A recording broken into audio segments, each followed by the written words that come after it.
All right, Steve, I'm just saying, if WAP was a poem that was written by Ed Gein, it would not have the massive public appeal that it does when it's written by Cardi B. Am I right? Wow. Yeah, know, it would be a whole different song. Really would puts a get different the spin on outrage things. I would be like, yeah, that's weird. Bring a bucket and a mop. Oh no! Wet ass pussy. Damn it, Ed! Stop it! Always clowning around with them lady parts. Ed! Welcome, dead lovely listeners, to the wettest horror movie podcast in this multiverse and beyond. Why, it's Dead and Lovely, the only horror movie review podcast, here with your best buddies in all the land. Why, it's me, your good pal, Uncle Ben. And me, Hollywood Steve. Don't bring your mogwais around here. Oh, man, keep them out, right? Keep them out. We're going to be talking about Gremlins, too. Yeah, they wouldn't get along with none of that WAP. You'd be just covered in them things for long. Somebody needs to make that. Somebody needs to make a version of Wet Ass Pussy, the video, but with like a mogwai at the beginning, and then it gets wet, and then turns into Gremlins throughout. It's just a whole chorus by the end. At first, it starts off with just a single singer, and by the end, it's a massive Brian Wilson style Phil Spector chorus of Gremlins awesome. Singing the song. They just keep on multiplying those things. I love it, yeah. Somebody do that.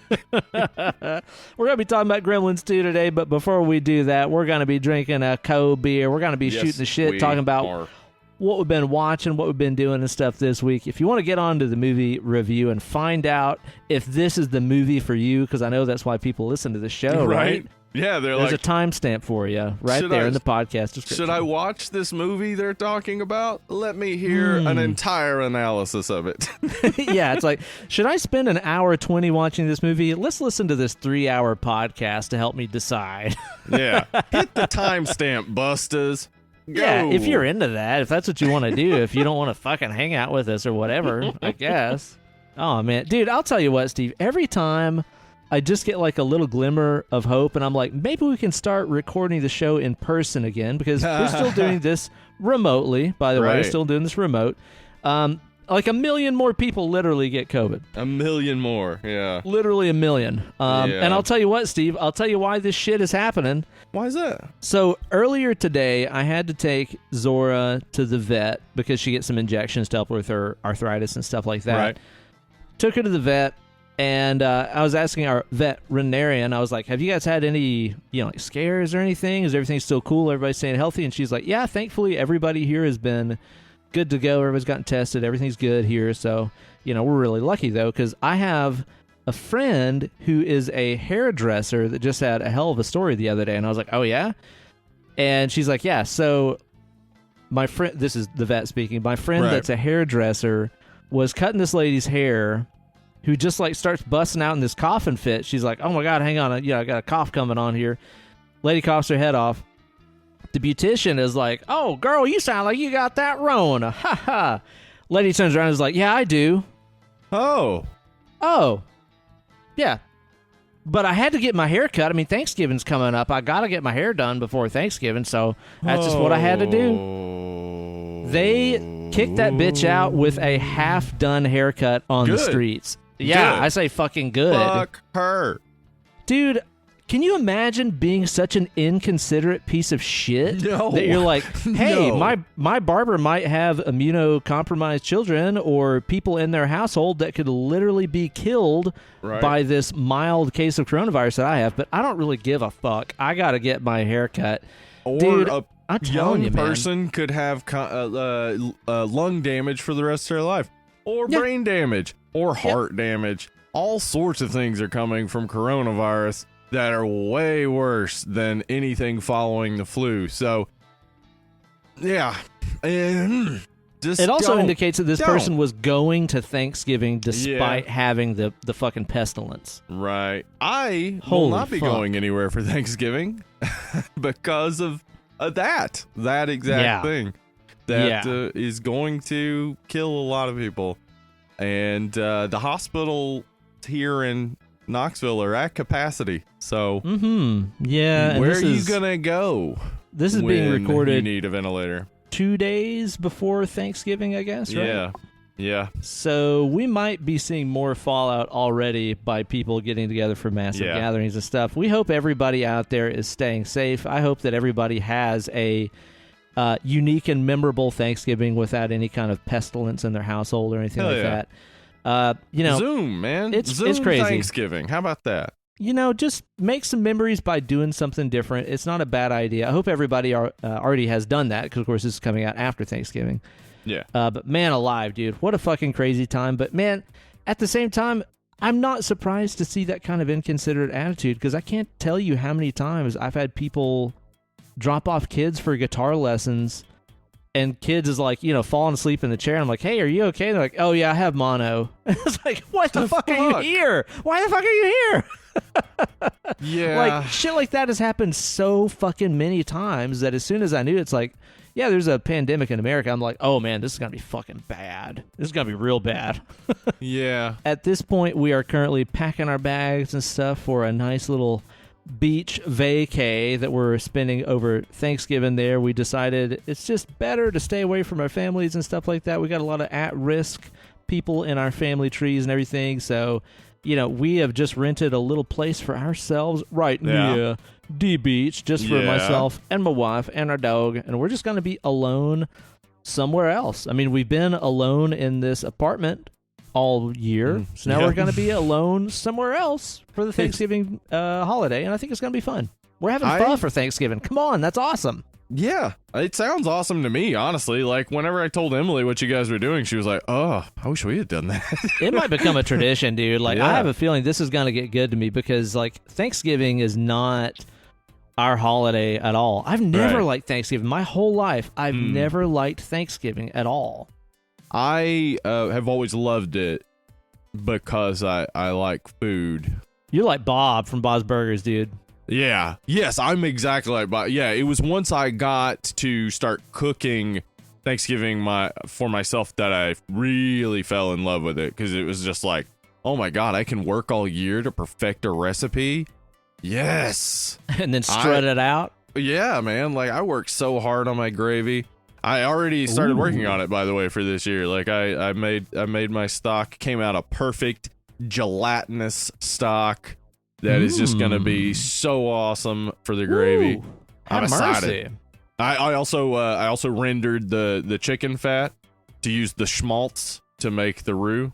Oh yeah, schmaltz? Yeah, buddy. What is this going on? What is that? It's rendered chicken fat. You can use it like butter, basically, but it has more flavor. Is that some of that chicken butter I've heard about? Is that chicken butter? Some of that chicken butter, yeah. Yeah, dude, wow. I love Thanksgiving, but I get not loving it. So you're doing a chicken, not a turkey. Oh, yeah. Okay. The only reason to do a turkey is because, you got a lot of people coming, but it's just me and Emily, so, yeah, chicken. Dude, that's one of those things about cooking a whole turkey that I've never understood. It's like, I think people cook the whole bird because fucking Norman Rockwell, right? Like, we all have the image in our head. Yeah, you want it to look like a perfectly cooked brown on the outside bird. Yeah. Yeah, but by the time an entire animal gets cooked through, there's parts that are grossly way overdone. Yeah, especially with a breast that large. Oh, big yeah, old turkey dude. titties. Them turkey titties, they take some time. I'll tell you that, man. But then the crazy thing is like almost every Thanksgiving that I've been to, the turkey gets carved up in the kitchen and taken to the dining room table on a plate as cut. Yeah, so it's like what who the was fuck the cares? point? Why are you doing it that way? Yeah, it actually ends up looking better if you cut it up first. It ends up like you can get a nice even browning all over it, and then you don't have to carve it losing juices. The juices are just nice and locked in there. It's great. Right. Well, because here's the shocking thing. It's like, okay, chicken breast, right? It's already like the most easy to dry out, bland-ass piece of meat ever. How about a turkey breast that's like 5 of those put together? Yeah. And then by the time you cook that thing through, it's just ridiculous. It's like, man, it's going to be dry as fuck. How about if you just take that huge thing and turn it into like 2 or 3 butterflied fillets that you can actually cut cook into something that is going to be edible rather than this big old dried out 6-inch thick piece of white meat that has no fat on it. Stupid. Hey, this episode is going to be full of some cooking we got tips some more for y'all, food by the way. talk coming. There's going to be a lot of food talk on this one, so hope y'all are buckled up. Steve, it's been a fucking hectic week. I think any time that you're planning on, a little vacation jaunt such as we are, it's going to be super busy. I'm trying to get content done a week in advance, plus all the packing and all that kind of stuff. Planning meals because we're not going out. I mean, we're literally just going to lock ourselves into a house at the beach that we're going to sterilize. Yeah, I know, right? But it's not like we're going out and doing anything. So we had to plan meals and shop for meals and prep meals and all that kind of stuff too. So it's been fucking hectic. I've barely had time to watch nary a thing. Have you watched anything this week, Steve? Oh man, I've been watching and watching. You've been on a watching spree. Yeah.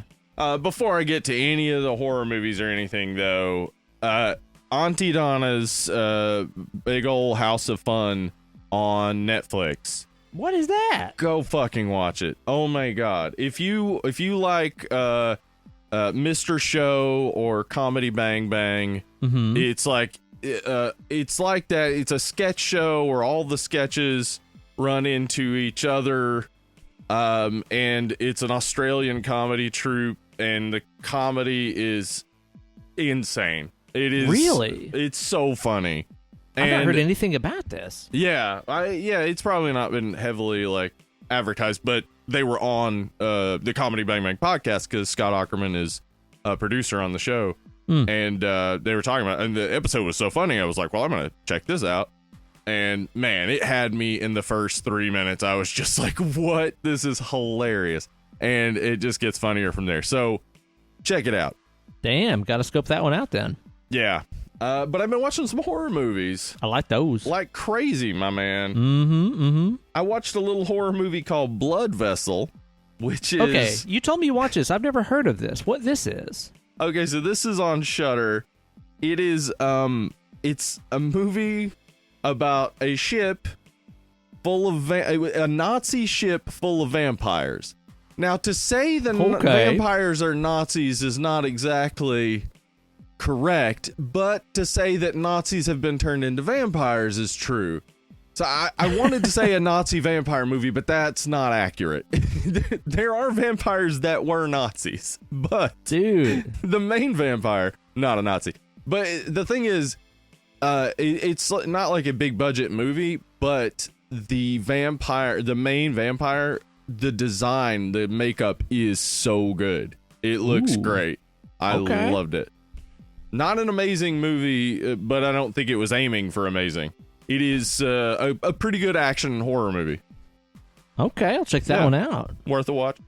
I also watched a little movie called 13 Ghosts, which I had never seen. I think that I saw that for fucking ever ago whenever that came out. When was that released? That was early 2000s, right? Yeah, I think I don't remember if it's 2000, 2001, but yeah, it was early 2000s. Matthew Lillard, Tony Shalhoub, several recognizable people. Here's the thing: is I had never watched it ever because the title was stylized as THI 13 RTEN, so it was like 13. Clearly brought to you by the same people that conceived Screform, where it's Scream 4, Screform. Yeah. I was just like, that looks fucking stupid. I just, throughout the years, had heard several different people say they really liked the movie, or, they reference it in some way, and it's like, I don't know that. So I was finally yeah, I'll just watch this. It is not great, but aesthetically very interesting. See, I seem to recall visuals from it. I can't recall anything about what it's about, but I remember a guy that had like a cage around his head or something. Yeah. The ghost design is really cool, and the lore to it was very interesting and stuff. I found it to be entertaining enough that I'm planning on watching the director's other movie, Ghost Ship, after we record. So that's the same guy. Okay, Yeah. see, that's weird because in my head, I get those two movies confused a lot. Like, those are kind of the same movie to me. yeah, I haven't seen Ghost Ship either. So watching it made me be like, well, I would watch more of whatever this guy makes. It's not like, it wasn't great, and the story kind of falls apart, and it's just like, but it was so visually interesting and like had me with the lore that I was like, I'd like to see more of this. So okay, check out 13 Ghosts if you've never seen it. It's been so long. Like, I would actually like to go back and rewatch that one sometime. I remember thinking it was like all right, and like you said, had cool visuals. So sounds like it's worth a watch. I also watched 3 movies we'll cover in the future, so I'm not even going to talk much about them. But Predator 2, still awesome. Okay, it's been forever since I saw that one too, man. Predator in the City. We need to get Wood back and do Predator 2.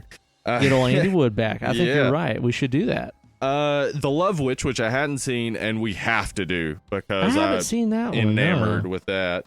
And then Mary Shelley's Frankenstein, which I think we talked about a couple weeks ago. There you go. Yeah, I watched that one a couple weeks ago. How did it get to you? Because I watched it again, and I was like, man, this is fucking cool. I've always enjoyed it and just enjoyed it more, and I really confused by people who hate it.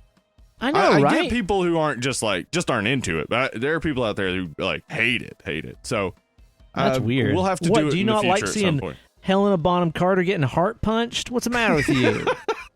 That heart punch, dude, that thing hits. It's brutal. Yeah. Woo. Yeah. No, I'm into it. I think it's definitely worth covering on the show at some point in the future. But The Love Witch, awesome. I've heard of that one. Yeah. I was wondering if it was any good. It's like always on Amazon Prime or something, and I always skip it by. So it's actually worth a watch, huh? Yeah, it's on Amazon Prime and Shudder. Go check it out. It's heavily stylized. It's supposed to be like 1960s type of style. All right then, man. All right. Anything else you seen? Yeah. We'll be talking about it next week. Because it's something I watched this week too. Yeah, Ben. You told me to watch Tammy and the T-Rex.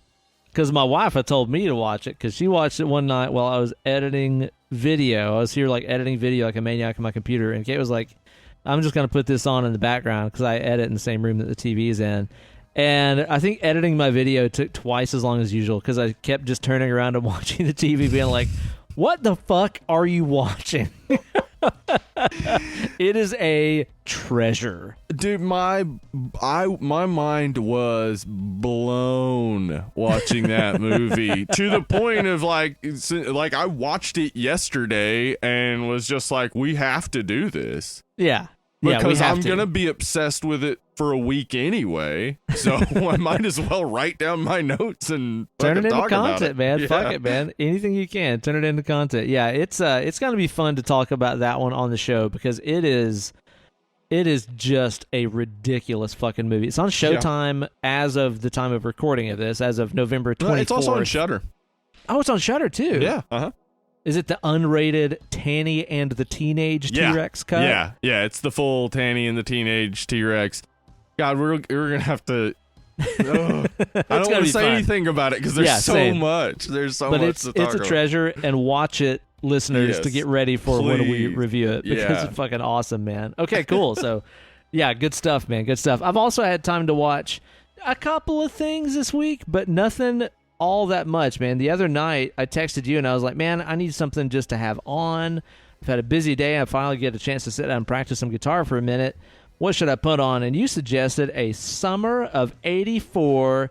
It was the year I was born. It was the time of my life, as Green Day might say. Mm-hmm. Cool movie, too. It's all right. Yeah. I liked it. Yeah, it's one you don't have to pay a ton of attention to. It's not deep or anything, really. It's just a pretty cool movie. It is. It kind of had elements of, I'll say, like, I'm Not a Serial Killer. Right. Plus, I don't know, man, just some of these recent, spell of 80s-based things. Yeah. Stranger Things-ish a little. Yeah, Into the Fucking World a little bit. Yeah. Pretty cool, man. Like, I kind of expected it to get into some kind of crazy supernatural kind of shit, probably because of I'm Not a Serial Killer. Right, because it was going a similar direction, it seemed, yeah. Yeah, but this all just kept it pretty well rooted in reality, and It was cool. Like, it's not exactly the most thrilling movie ever made, but I was able to practice guitar and work on my alternate picking while keeping up with this pretty cool movie. I enjoyed it, man. Yeah. Timmy and the T-Rex, not a movie you can do that with, though. No, that's going to take over your entire sensory the second spectrum. you turn it on, it's all that you're going to be thinking about. The other day, we also started watching the Animaniacs reboot, which I started totally that too. snuck up on me. Dude, Yeah. like, we're all right with it. I think it's pretty fucking good, man. It reminds me exactly of Animaniac. Mm-hmm. It is exactly there. If it was being made right now. Yep. Yeah. How about that Trump Cyclops? The Trump Cyclops, yeah. Was it in the first one or the... Because I only watched the first episode. Or second one. Yeah. And then they also had the song about how, like, they were guessing what would happen because it was being animated in 2018. Oh, dude, that was great. Yeah. Dude, it's fun. We watched a couple more episodes of it, and I feel like it's really kept the spirit of the original pretty well, where it's like... Yeah, it's just light, fun, slapstick stuff, but also some social commentary in there. Oh, yeah. Immediately trolling the trolls with the theme song. Like, yeah, right? Yeah. I loved it. That's... If you're an Animaniacs fan, watch it. Yeah. Definitely been enjoying that. That's on, was it Hulu, right? Yeah. Because they even made the big thing. There's a joke in there about them like making money off of Hulu and shit. Yeah, which is that's exactly what I always loved about Animaniacs. Was like very self-aware, meta, self-referential and stuff. Yeah, just hilarious. Yeah, that's some good old stuff right there. So be sure to check that one out. You're gonna have a good time. But you know what, Steve? I've reached that point of the show. It seems like this happens about every week, man. Like, I start the show off, I'm feeling strong. I've got a wet-ass palate. Like, my palate is super moist. But now, I'm feeling dap. Dap. I got a dry-ass palate, man. There's something going on here. I feel like I'm kind of running out of steam already here on the show. Do you have anything around that I could maybe use to wet my palate? Well... Looks like right here I got a Modern Times Star Metal Double Fruited Berliner Style Weiss Ale with pineapple, guava, orange, and hibiscus. That sounds like it probably ought to do it. How much alcohol's that got in there? That's a 5.5%, man. It won't get you too fucked up, I guess. No. I mean, I bet if you had a couple, though, you'd probably be feeling it. That's right. Let's find out about this thing. It's a real pretty color. I already poured it out here. And it's got a real pretty color to it. Well, this thing looks like a delightful treat. It looks like a dang old grapefruit soda or something. It's just got a nice, lightly pink sort of color to it. That's Aerosmith's favorite color. Him and them big old lips. He likes that color pink. You know what I'm saying? Aerosmith. I love when people refer to the lead singer of huge fan band as the name of the band. Oh, yeah. That Leonard Skinner, he's real redneck like me. Did you hear Nirvana killed himself? That's how I found out that Kurt Cobain had committed suicide. Nirvana killed himself. Nirvana killed himself. Yep. That's a tasty beer, dude. Yeah. Boy. Fruity, just like you like. That's just straight juice, baby. And definitely moist. It's definitely moistening my palate. You can really taste the guava and stuff in there. Yeah, it's real juicy like. You've got some of that tartness, a little bit of pineapple-y acidity in there, but also all those wonderful tropical flavors and aromas. I'm pretty okay with this. Drinking this, I was thinking of St. Ides Tropical. I've never had that. St. Ides Tropical? Don't have it. Don't drink St. Ides. Don't do that. That's a thing? It was. I don't know if St. Ides is still around. I don't look at malt liquor very often. What's the matter with you? You sold out, dude. I did. I sold out. That's true. I need to get back to my roots of Hurricane and OE. Yeah, that's the real shit. Maybe one day on the show we'll just start rocking 40s, dude, where it's just like, you know what? Maybe, you know what? That's what we'll do is, like, whenever we're doing the show and it's, like, your 40th birthday, let's do a 40 for 40. That's right. Okay. Yeah. I mean, as long as it's... Oh, fuck. I couldn't handle a malt liquor. Because, like, I'm just thinking of one right now, and it's, like, that charcoal-y taste. Like, just not interested. It already tastes like somebody put out a cigarette in it. I'll just grab a quart of PBR or something and say it's a 40. Yeah. Still Reserve. If you're going to do it, Still Reserve is the best one. Ooh. Right? Oh, I guess. Yeah, I guess. If you have to. Yeah. Just 40s toss on some me. lemonade in there or something, right? It couldn't hurt, man. It couldn't hurt. See, what I was thinking is this not, almost... This is not bad. This is delicious. I was thinking it almost tastes like an adult version of a Capri Sun. Like, take a sip and imagine a pouch of Capri Sun that done went and fermented like. Yeah. It's like somebody put some yeast in a Capri Sun and just let it go wild. Somebody's trying to get preschoolers fucked up. Get that soccer team drunk. Could you imagine? Okay. I mean, it wouldn't be funny to get kids drunk. It'd be funny. But it'd be funny as hell to watch. Because watching kids play soccer is already funny. Because half of them have no idea what's happening and don't care. But you get them kids drunk, it's going to be hilarious. I like it. I think it's a really good idea.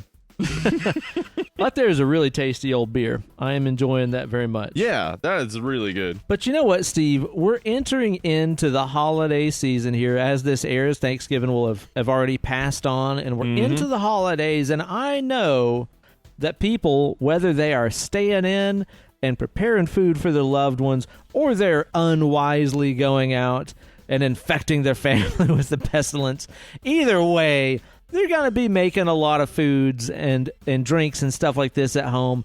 And I think a lot of people are going to be making some bad decisions this year, Steve. I have a feeling there's going to be a bad food forecast. I know that I've had many a bad meal around the holidays at this time. Have you had some bad meals in your life, Steve? I've had some dry-ass turkey. I've had some... Dats. Yeah, I've had some lump-ass potatoes. Woo, laps.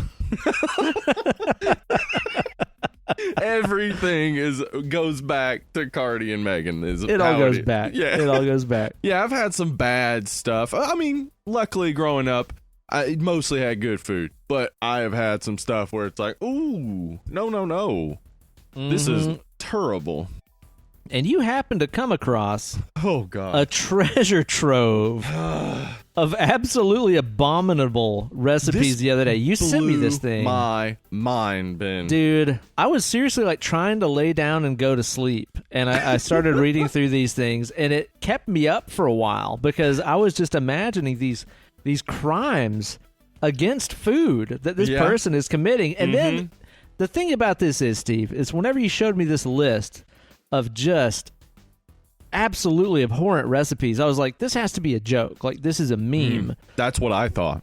And then you start reading the comments, and it's all these normal-ass people tagging other normal-ass people, being like, sounds so good. Think I will make this tonight for Bobby and the kids. Yep. And it's people that are not joking. Yeah, they are very much serious. 161,000 shares, Ben. Holy fuck. So some of you guys listening might have already heard about this thing. Yeah. So let's just step on into the preview palace, Ben. Welcome to the preview palace. Welcome to the preview palace. Yeah. Nailed it. Thanks. Fuck yeah. It's not usually my job to do that, but when you throw it on me, I like to spike that thing a little bit, you know? Yeah. What are we going to do here? I want to talk about some of these recipes. I'm not going to name names. Listen, I understand if you got kids, man, sometimes a simple recipe that's just a few things you toss in a crock pot and turn it on and go do whatever, that's all you can do. I get it. It's not making fun of you. Not making fun of you at all. So whatever. If you're sharing these recipes and you're like, there's some good stuff in there. I actually did find a couple recipes where I was like, you know what, a couple tweaks, that's good. Maybe a little modification here and there. Yeah, maybe these things could turn into something workable, but in their current state, this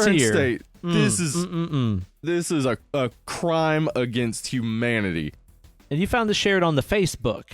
Yeah. Through a mutual friend. So what we're going to do is we're going to talk about some of these recipes and maybe give you a couple tips on a little bit better, simpler, easier way to make something your family can eat that just is not been mayo chicken. Oh, mayo chicken. Is this from the Mayo Clinic diet? Is that what that is? Or is that in reference to just mayonnaise? Ben, one of the things about these recipes that is immediately infuriating is that there are no measurements on most of the recipes. It's just this, and this, and put it together. There you Mayo go. Have chicken fun. here is mayo, chicken, breadcrumbs, and dry ranch mix. Why? Why is this a thing? So No. you mix the mayo and the ranch together, coat the chicken, Ugh. and then add the breadcrumbs. Do you put this in a crock pot? Is this a crock pot deal? No, this is I picked an oven one first before we get into the crock pots. Okay, it's a bake. This is a baked chicken thing. I'll tell you this, looking at this, I see how this might be okay. Maybe. Because mayo fries up pretty well. If you want to make a real good grilled cheese, you can put some mayo on your bread to fry it up instead of butter. Great. That could work. Here's where I'm gonna have a problem. You didn't season that chicken at all. No, the ranch is doing the heavy lifting here, Steve. It's all about the ranch. And that ranch is not gonna penetrate the chicken. It's just gonna sit on the outside of the chicken and get baked on the outside. And you got there's no acid chicken in there. It's not a marinade. There's nothing Right. in there that is marinating the chicken. It's a coating. Yes. So here's what I'm going to recommend for you. Just if you want to, and this is basically looks like a baked breaded chicken. First thing you need to do, and I know everybody out there is so scared of chicken. Like, cooking chicken seems to frighten, especially boomers, to death. Oh, yeah. They're like, if you look at chicken, you get salmonella and die. It's going to happen. Yeah, it's how it happens. Happened to my uncle. Yeah. First thing, don't wash your chicken. Don't wash them? Yeah, this is a thing that actually spreads salmonella. That's true, yeah. Yeah, don't wash your chicken. Take chicken, put it on paper towels, dry it off. Dab, dab, dab. Gonna dab that chicken. Yeah, I know what you're afraid of, and I know why you're baking it. It's going to be pink in the middle. Here's what you're going to do. You just put it in between a couple paper towels, or even better, saran wrap, and you pound that thing down flat. That makes a big diff, yeah. There you go. Now you don't have to worry about pink. Now how do you bread it? Oh my God. How do you bread it? It sounds impossible. It can't be done. It's not possible, Steve. It cannot be done. This is the simplest thing in the world. If you just want to simply fry chicken to bread it, you don't have to do anything but put flour on it. Just dip it in flour. It will stick to the chicken. Yeah. And then put it right there and just enough oil. Boom. You got a nice fried chicken. You want to bake it? You can do the exact same thing. You can also season that flour too. You can put a little bit of something in there. I wanted to get at. You season that chicken breast by, this is what you want to do. Add salt to the chicken breast. Really rub it in there. And then you season that breading so that you get some other flavors. But again, this is not much different than what you're already doing with this recipe that you have here. You could do the same thing. Bake it at 400. Pound it out. It's not going to take as long. You're going to get a much crisper bit of breading. It's pretty simple. It's going to work out all right for you, dude. And I'll tell you this, man. You know that I am one of those persons what is nearly religiously opposed to mayonnaise. That is something that repels me. Oh, yeah, that's right. I love mayo. I that's not my problem here at all. It weakens me. It saps my strength. The source of my powers leaves me whenever I come into contact with a mayonnaise. But I will say this, okay, and this sounds crazy, because this sounds fucking disgusting.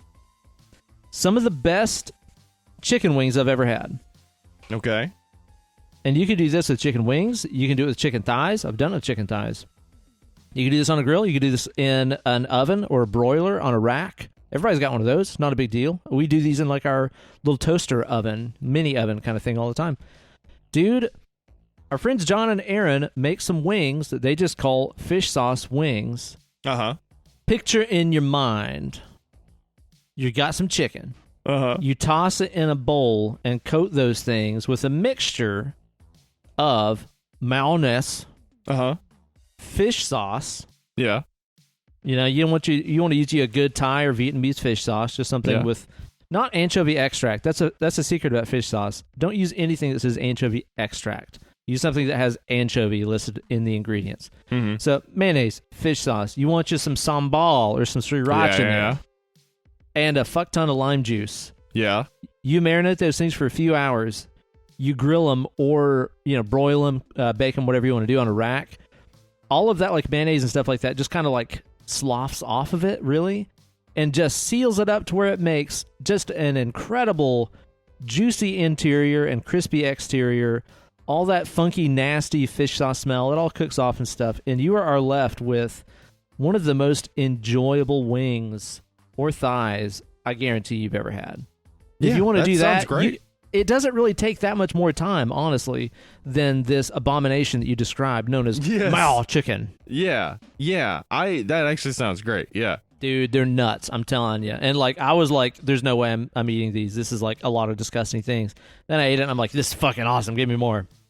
Here's another one that I think could be salvaged, but reading it sounds so gross. Okay, you're making this for your family on Christmas Eve this year. What are we having? Catalina chicken, Ben. That doesn't sound bad. Catalina, okay. Yeah. Makes me think, it's like a European, so it's a taste of the old country. Yes. But no, that's not what it means. You're going to take chicken and add 1 cup of Catalina dressing. Oh.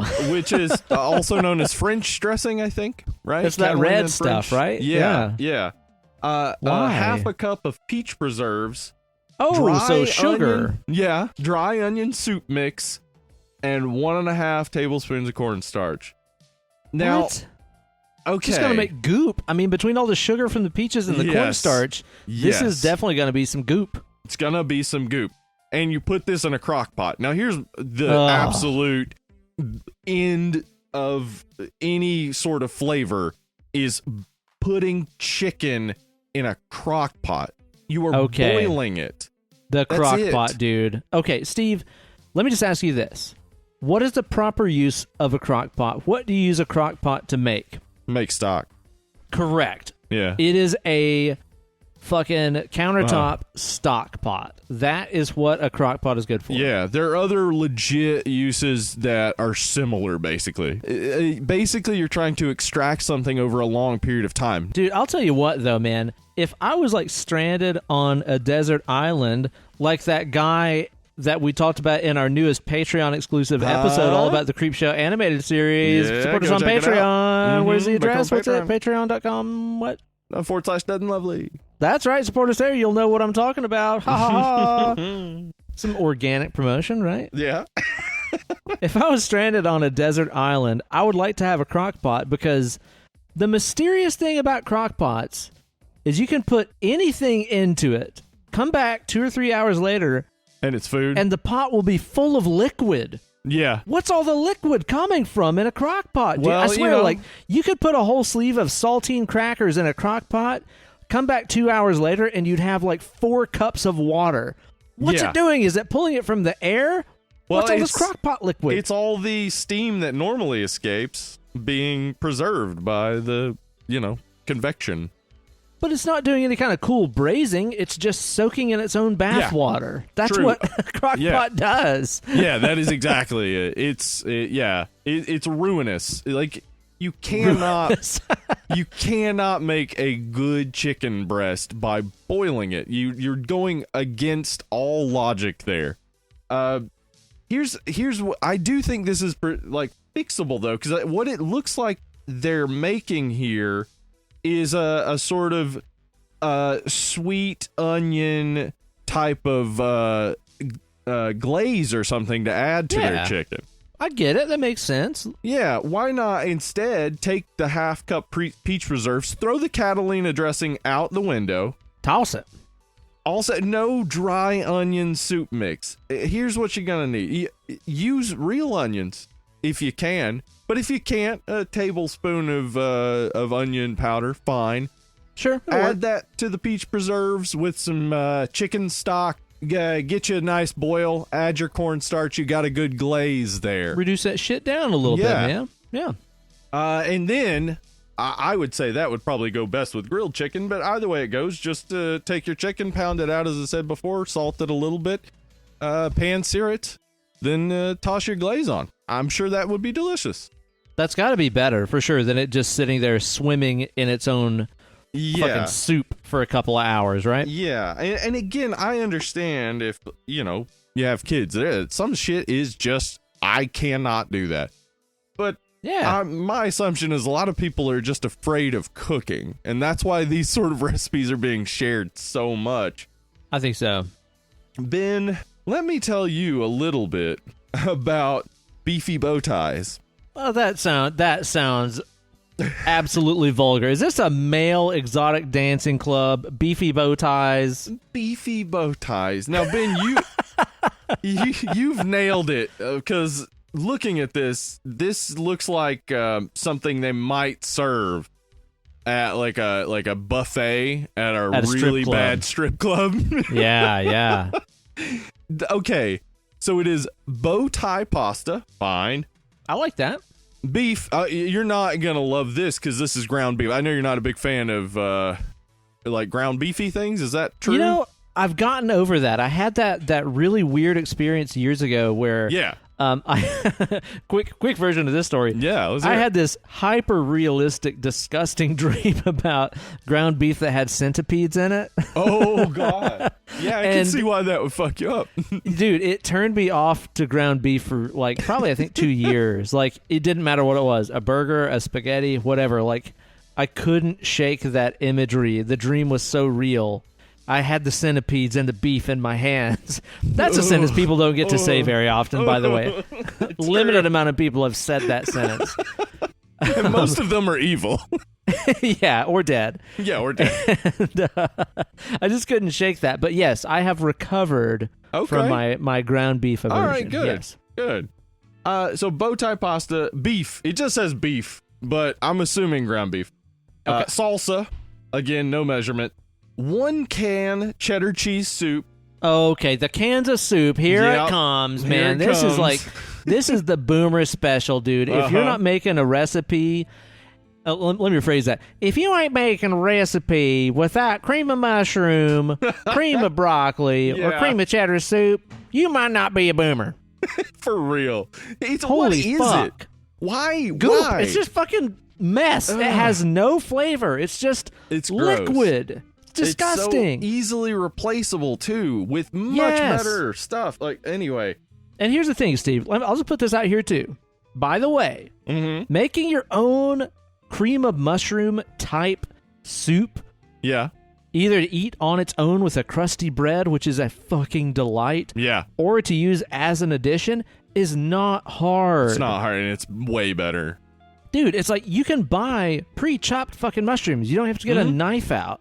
That, some onion or shallot, some garlic, toss that into a pot where you brown them up and stuff, get a little bit of the water out of them. You toss yourself in some butter, some cream, some stock. Delish. You've just made your own, reduce it down, thicken it up. It doesn't take that long. That's one of those set it and forget it kind of things. You're going to thank yourself. Reduce it down, thicken it up. Is that not a line from WAP? Yeah, I think it is. Yeah. Okay, so in the directions for beefy bow ties, the first direction, oh God, back to this, is cook beef, drain. All right, get rid of the fat, get rid of that flavor, please. Yeah, here's something that I remember from childhood. But I do not know why our parents did it. What were they doing? They were like, oh, the flavor, get rid of that. Let's toss that away. Just leave the dry, well-cooked beef crumbles behind for us for our meal. But I do have, I mean, you could improve this pretty easily with some simple things like, 1, don't drain your beef. 2, why is there salsa in there? What are you doing here? I seriously don't understand why people add salsa to so much stuff. Put salsa on after if you want it, but like, and also to just say salsa, there's so many different types of salsa with different flavors. Yeah, that's true. Yeah, but anyway, I could see this being good. Basically, you would take the beef and cook it up. I'd remove the beef What I always do with ground beef, by the way, is I form it into one big hamburger patty, and I sear it on one side and then flip the whole thing over and sear it on the other side before breaking it up. That way you get a lot of texture differences. You get more like the nice crunch and then some of the nice like middle that's not as cooked.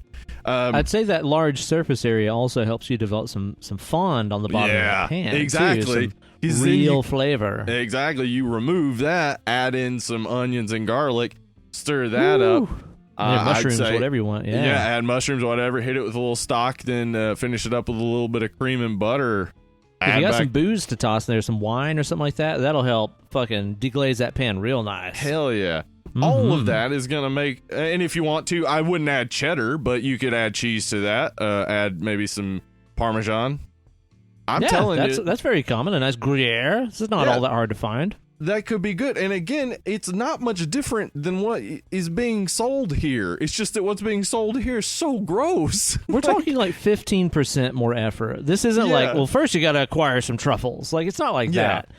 Let me ask you, too, that recipe you're just talking about, did it involve pasta in a crock pot? Because that is a war crime in my book, dude. I can't tell you the amount of times I've been to like a church function when I was a kid or whatever, and somebody made let's say a crock pot lasagna or a crock pot baked ziti. It's a crock of shit's what it is, Steve. It's a crock of shit. It's disgusting because it's just like mush. It's just mush, dude. Overcooked pasta. That's one of those things, man, that I cannot tolerate. I can't tolerate it. It's disgusting. Yeah, I can't do it. Even if like I've had some mac and cheese before where it's like the sauce. Oh, macaroni in a pot? Yeah, that's somewhat ass pussy. The whole time. We're the only ones still talking about this song. Yeah. But I remember I had this macaroni that like the cheese sauce was so good, but the macaroni was overcooked to the point that it like made me want to vomit because it felt like I was chewing on already chewed food. Oh, I get it, man. Yeah. So gross. Ugh. All right, I just want to finish with this one because I think this hits so many of the do not do this recipe flags. Okay. Rotel a lot chicken. Of red flags. Okay, Rotel. Okay, now Rotel can be used for good, and I'll even say it can be used for good in the trashiest of ways, man. Yeah. I don't know if this is like a Southern specific thing or if this is something that's available, countrywide. I'm sure you've been to a party, maybe a Christmas party or two in your time that's had a Rotel sausage cheese dip, right? Oh, yeah. It's awesome. And, dude, I'm here to tell you, it's best when you make it with fucking Velveeta. Yeah, well, get another American cheese. There are better American cheeses. Okay, all right. But, it's just that sausage Rotel. Whew. But you cannot make it with better cheese. You can't, don't go buying a bunch of cheddar cheese or whatever. It has to be American. Yeah, it has to be kind of bullshit. But that and just some spicy sausage in that Rotel. Oh, my goodness gracious. It's awesome. Yeah. It's fucking awesome. Scooping up some tortilla chips. You're going to have a good time. Yeah, that's another thing. Like, I'm not dissing on using certain products or whatever. There are some things that are like low class, white trash, whatever, that are fucking awesome and delicious, and you cannot replace with something better. Like, there's no equivalent that is going to make it better. So, like, I'm not dissing on that. But Rotel chicken, Ben, is chicken, egg noodles, Velveeta cheese, can of Rotel, can of cream of mushroom, or cream of cheddar soup. Oh, you had to bring that shit into the conversation here. Yeah. All right, fine. Yeah. Come on, man. Other than one can, no idea how much of whatever you're supposed to use. Just toss shit in. 2, how many chickens should I use? Flock. I don't get this. What? I mean, as we just said, the Rotel and Velveeta cheese thing is good, right? It's good. But Velveeta cheese and chicken, like, why are you even putting chicken in there? You can't, you're not tasting it. So you're just trying to throw some proteins together with other proteins. You're putting matter in there is what you're doing. Yeah. You're just like, well, this'll be cement in my gut for a while. Like, I just can't imagine having to constantly eat like that, or having to go out to eat to actually get a good meal. Like, I'm telling you, learn some simple, like, easy recipes. Start there. Try to be a better cook. I'm telling you, it'll improve your life. I'm telling you. I'll tell you this. If you want a cheesy noodle, if you're just in the mood, and I am frequently in the mood to have something where I'm like, you know what I really want? Carbs plus salty cheese. Yeah. That's a state all of us hit at some point. You can, of course, dress that up with a protein like a chicken, any of the aforementioned chickens that we talked about, whatever you want to do, or whatever meat or veggie of choice you want. Dude, I know that over the past year or two, you've been really light on the carbs and stuff like that, but have you ever made a Cacio E Pepe at home? Yes. Yeah, dude. Yeah. Okay, it's amazing. y'all. I'm talking about a recipe for the best, legit, original Roman mac and cheese that you've ever had. It's the most popular pasta dish in Italy. Yeah. But somehow, like, Americans don't really know about Cacio E Pepe. The ingredients are pasta, Parmesan cheese, fresh ground pepper. That's literally it. And pasta water. It's easy.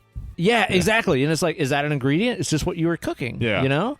Yeah. It is the most simple, elegant, delightful thing that you've ever made. And it's easy as all fuck. And you can zhuzh it up so easy. Like, you can add a little bit of garlic and red pepper or whatever. Like, it's such a simple dish. Like, And, you know, again, it's like, if you got Parmesan, it's not really all that expensive or anything like that. You can use pre-grated. That's fine. You can grate your own. That's fine, too. Don't use that powder stuff. It doesn't really that's just cellulose. Absorb well. Yeah, that's wood is what you're eating right there. Yeah, exactly. But with Cacio E Pepe, like, the whole idea is that you're just combining Parmesan cheese with salty, you know, starchy pasta water. Yeah. Like, towards the end of your pasta cooking, you take a quantity of that pasta water, add it to a bunch of grated Parmesan cheese, mix it up. I also like to just, you know, lightly toast my fresh ground pepper in a pan with some oil or something. Actually, I don't use oil. No, I use a little bit of the pasta water to just kind of like saute the peppercorns in that too. Yeah, there's no oil or butter added to it. That's the crazy thing about it. And it's insanely easy to make. You just kind of make like a paste. It's almost like a ricotta cheese kind of paste out of the pasta water and the Parmesan. Toss your pasta in that. It's unbelievable. Add as much pepper as you want and dress it up if you want to. It's not hard at all, and it's cheap as fuck. It's very cheap. And you can, right there, maybe you make a chicken breast, slice it up, put it on top. Boom. Yeah, or use leftovers from the night before's mayo chicken. There you go. Maybe last night's mayo chicken you put on top of this Cacio E Pepe you just learned how to make. So, yeah, there are better ways, and hopefully, I understand, like, that, you know, my wife and I live on a pretty tight budget. I understand sometimes it feels like you can't get good ingredients and good food on a budget. You absolutely can. You absolutely can find good stuff. The vegetables end up costing way less than you think. So many things cost less than you think. They just aren't as simple. So it seems like the thing in the freezer section is going to save you money because it saves you some time somehow. But you can make it cheaper and you can make it better. Well, that's the thing, is I think the, you know, widely popular American idea of quote-unquote good eating is things like massive steaks and stuff like that. And it's like, okay, that's not cheap. Yeah, exactly. It's like, well, that will cost you a lot. It's also not really all that good for you. No. Yeah. And you shouldn't be eating it all the time anyway. No. Don't. Yeah. You got to limit that consumption. Yeah, definitely. Chicken is probably the cheapest protein you can buy. Turkey as well. Ground turkey, very cheap. That's what I subsist on most of the time, is chicken and ground turkey. Yeah, man, chicken thighs. I'm telling you, chicken thighs love chicken thighs. Are the fucking thing, and they're cheap too. Very cheap. Yeah. People haven't got wise to the thigh yet. Yeah, some people just don't like dark meat at all. And they're stupid. It tastes better. Eat it. Eat it in the dark. If you don't like dark meat, eat it in the dark. You won't tell a fucking difference. You'll say, "Oh, this is the best chicken I've ever had. Yeah, why is it so tender and flaky and delicious? That's right. It's because it's fucking got fat and stuff on it that tastes good and keeps it self-basted. It's just better to eat that way. You know what, Steve? What's that? It's the Thanksgiving season, and around this time of year, every single year, I just get the urge to shine up the old giblets, if you know what I mean. I'm talking about cleaning up my downstairs. You know, before we know it, the Christmas season is going to be upon us, and I'll tell you what, I just can't wait to unwrap my package. Thankfully for us, there's all kinds of Black Friday and Cyber Monday deals from Manscaped. It's a holiday miracle. Manscaped offers precision-engineered tools for your family jewels. Oh, my Lord, we're bringing technology to the sack. Ben, I know you are a manscaper yourself. I am as well. And Ben, I have had in the past some atrocious occurrences while Lord of using mercy. a trimmer on my downstairs area. In fact, I've had some bloody experiences. Oh, Lord of mercy. Nobody wants no part of that. No, you don't. And I know some of you out there thinking, it's a crazy old time. I don't even get out ever. Why do I need to manscape? Let me tell you this. When you look good, you feel good. And when your boys look good, boy, do they feel good. I'll tell you that. You're doggone right. You're doggone right, Steve. Just because you're in quarantine don't mean you don't need to be clean, y'all. But, Steve, let me let you in on a little secret here, because I know we got a lot of listeners on the show here that are saying, but Steve, I ain't got no balls of my own. I don't need this manscaping. Let me tell you what, ladies, this can be for you, too, because I'm going to tell you what, you can get this thing and take advantage of using that up before somebody creates Womanscaped and starts charging you 3 times as much for the same stuff. Y'all know how this works. Listen to me, Dead and Lovelies. Manscaped is forever changing the grooming game with their Perfect Package 3.0. What's in there? You get the Lawnmower 3.0 for lawn mowing your nards area. It's skin safe. I used it. No tugs, no nicks. I enjoyed it. You can even create a little less mess by using that thing in the shower or getting one of those Magic Mat disposable shaving mats they got. Catch all that hair as it drops. And let's not forget about the Crop Preserver anti-chafing ball deodorant. Do what? And moisturizer. This is amazing. You're putting deodorant on your armpits. Get some deodorant for your balls. What else are you going to get in that Perfect Package 3.0? Some anti-chafing performance boxer briefs. I don't know how they've done it. It's time to get this Perfect Package 3.0.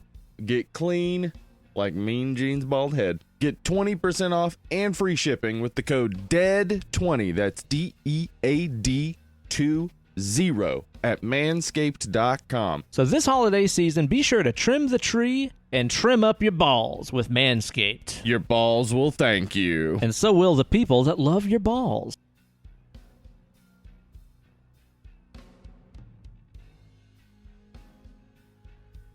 So, you know, it makes all the sense in the world that we would talk about food before an extremely gross movie. Speaking of which, Gremlins 2, the subject of today's episode. Holy moly, Gremlins 2.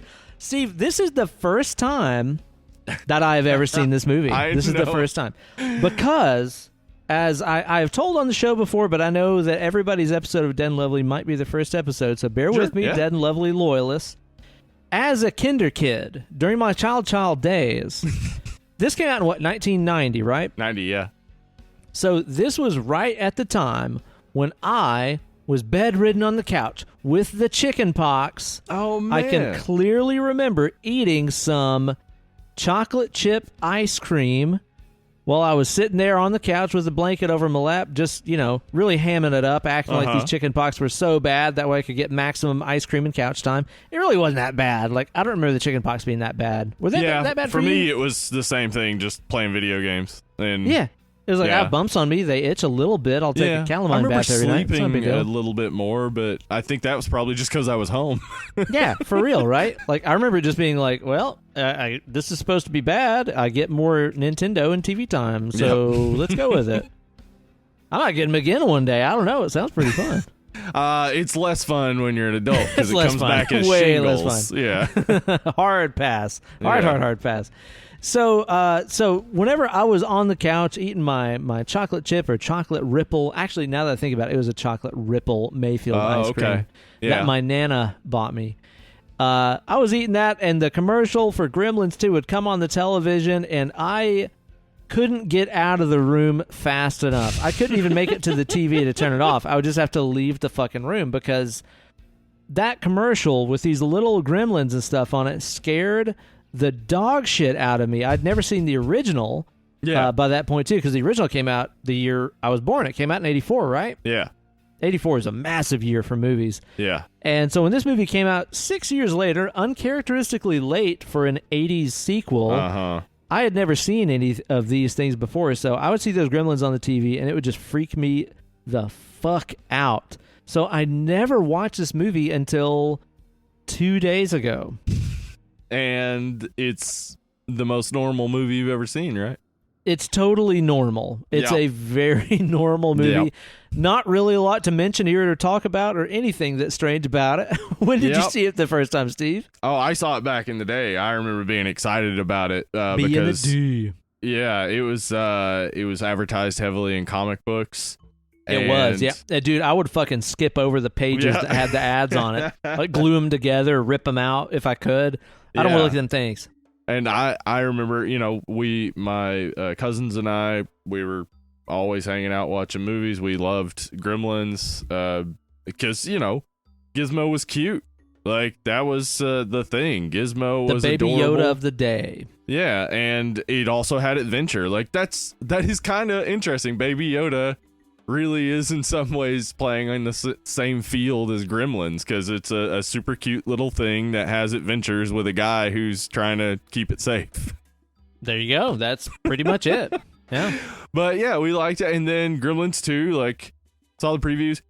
I was 8, I guess, probably 9 by the time I saw it on VHS. And we thought it was the funniest thing. Like, we thought this movie was just hilarious. We loved all the different types of gremlins. It was just awesome. And Gizmo is even cuter in this one. So for real, yeah. It really hit with us in those days. That's what I was wondering about is, considering that this movie came out so many years after the original. Yeah. And considering how different the tone of it is in a lot of ways than the first Gremlins movie, I was really wondering, like, if you saw this in real time, did it still hit well, or was it just like, what the fuck is this thing? Well, I bet if you were an older kid when Gremlins came out, you probably were like, what the fuck is this? When the second one came. But, like, I was teeny tiny when the first Gremlins came out and probably didn't see it until I was, like, 6 or 7. So it had only been a couple years. And yeah, it was perfect for us. I mean, but that watching it again, I get exactly why I loved it then, and also see so much that I missed as a kid that was way over kids' heads. Yeah, I get that because this movie is massively self-aware and pop culture referential. Yeah. It's absolutely all over the map, and there's tons and tons of shit going on in here, and that's partially because I guess Joe Dante, the director and writer of this movie, got unbridled creative control to just do whatever he wanted to here, right? Yeah, that basically they had been wanting to make a Gremlins 2 sequel and have been trying to make it happen since the success of the first one. He wasn't interested. Success, he wasn't interested in doing the movie. They, came back to him again a little while later, and he said he would do it if he got full creative control and if they tripled the budget. And they did. So he got full creative control and a $50 million budget to do whatever he want. And he has said that this movie is probably the most reflective of his outlook and style. So, like, he was really the whole time wanting to make more of these, like, self-referential meta jokes. And I think one of the central things of this is the when business and art collide. Yeah. And he definitely got to get paid a whole bunch of money to do whatever he wanted to kind of make fun of the company for letting him do it. Like, that's kind of what I got out of it too, right? Like, it really feels very much like, oh, you want me to make a sequel? Yeah, no. 6 years later, oh, you still want me to do it? Give me all the money and everything I want to do. All right, here's your fucking sequel. Here's your fucking sequel. You want to sell merchandise? I'll sell some fucking merchandise. And I'll make give you as fun many of you for doing it. characters as you want in this fucking feature. It really feels like it is like simultaneously a sequel to the movie and vision that he created, and also like a giant middle finger to the studio that created it, while also making something that is marketable and merchandisable. Yes. Absolutely. If this had had a lower budget by a little bit, it would have made money. Unfortunately, didn't do great at the box office because it got terrible reviews. Which is unfortunate because it did well in video rentals. I know, because everybody has seen it. And they couldn't have seen it in the theater. It doesn't seem like by the box office. Everybody who grew up in that time has seen it. And I don't until the Key and Peele sketch about the writing process of Gremlins 2, which if you haven't seen, look up Key and Peele Gremlins 2, watch it. It's hilarious. Yes. Until that, I had never once in my life thought Gremlins 2 was really fucking weird. I had always just thought like, it's really funny. And then going back and watching it as an adult and seeing, oh, this is real strange. What is going on here? And then also seeing it's still really funny.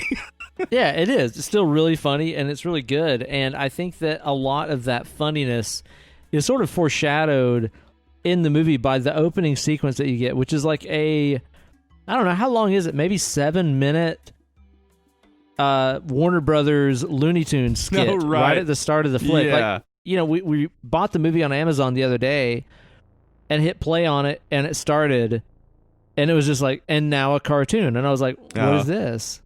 But it really does foreshadow how silly and cartoony, and also reflective of that golden age of cinema and animation this movie is. Yeah, it's like it is hearkening back to a time when a cartoon would play before the movie or whatever.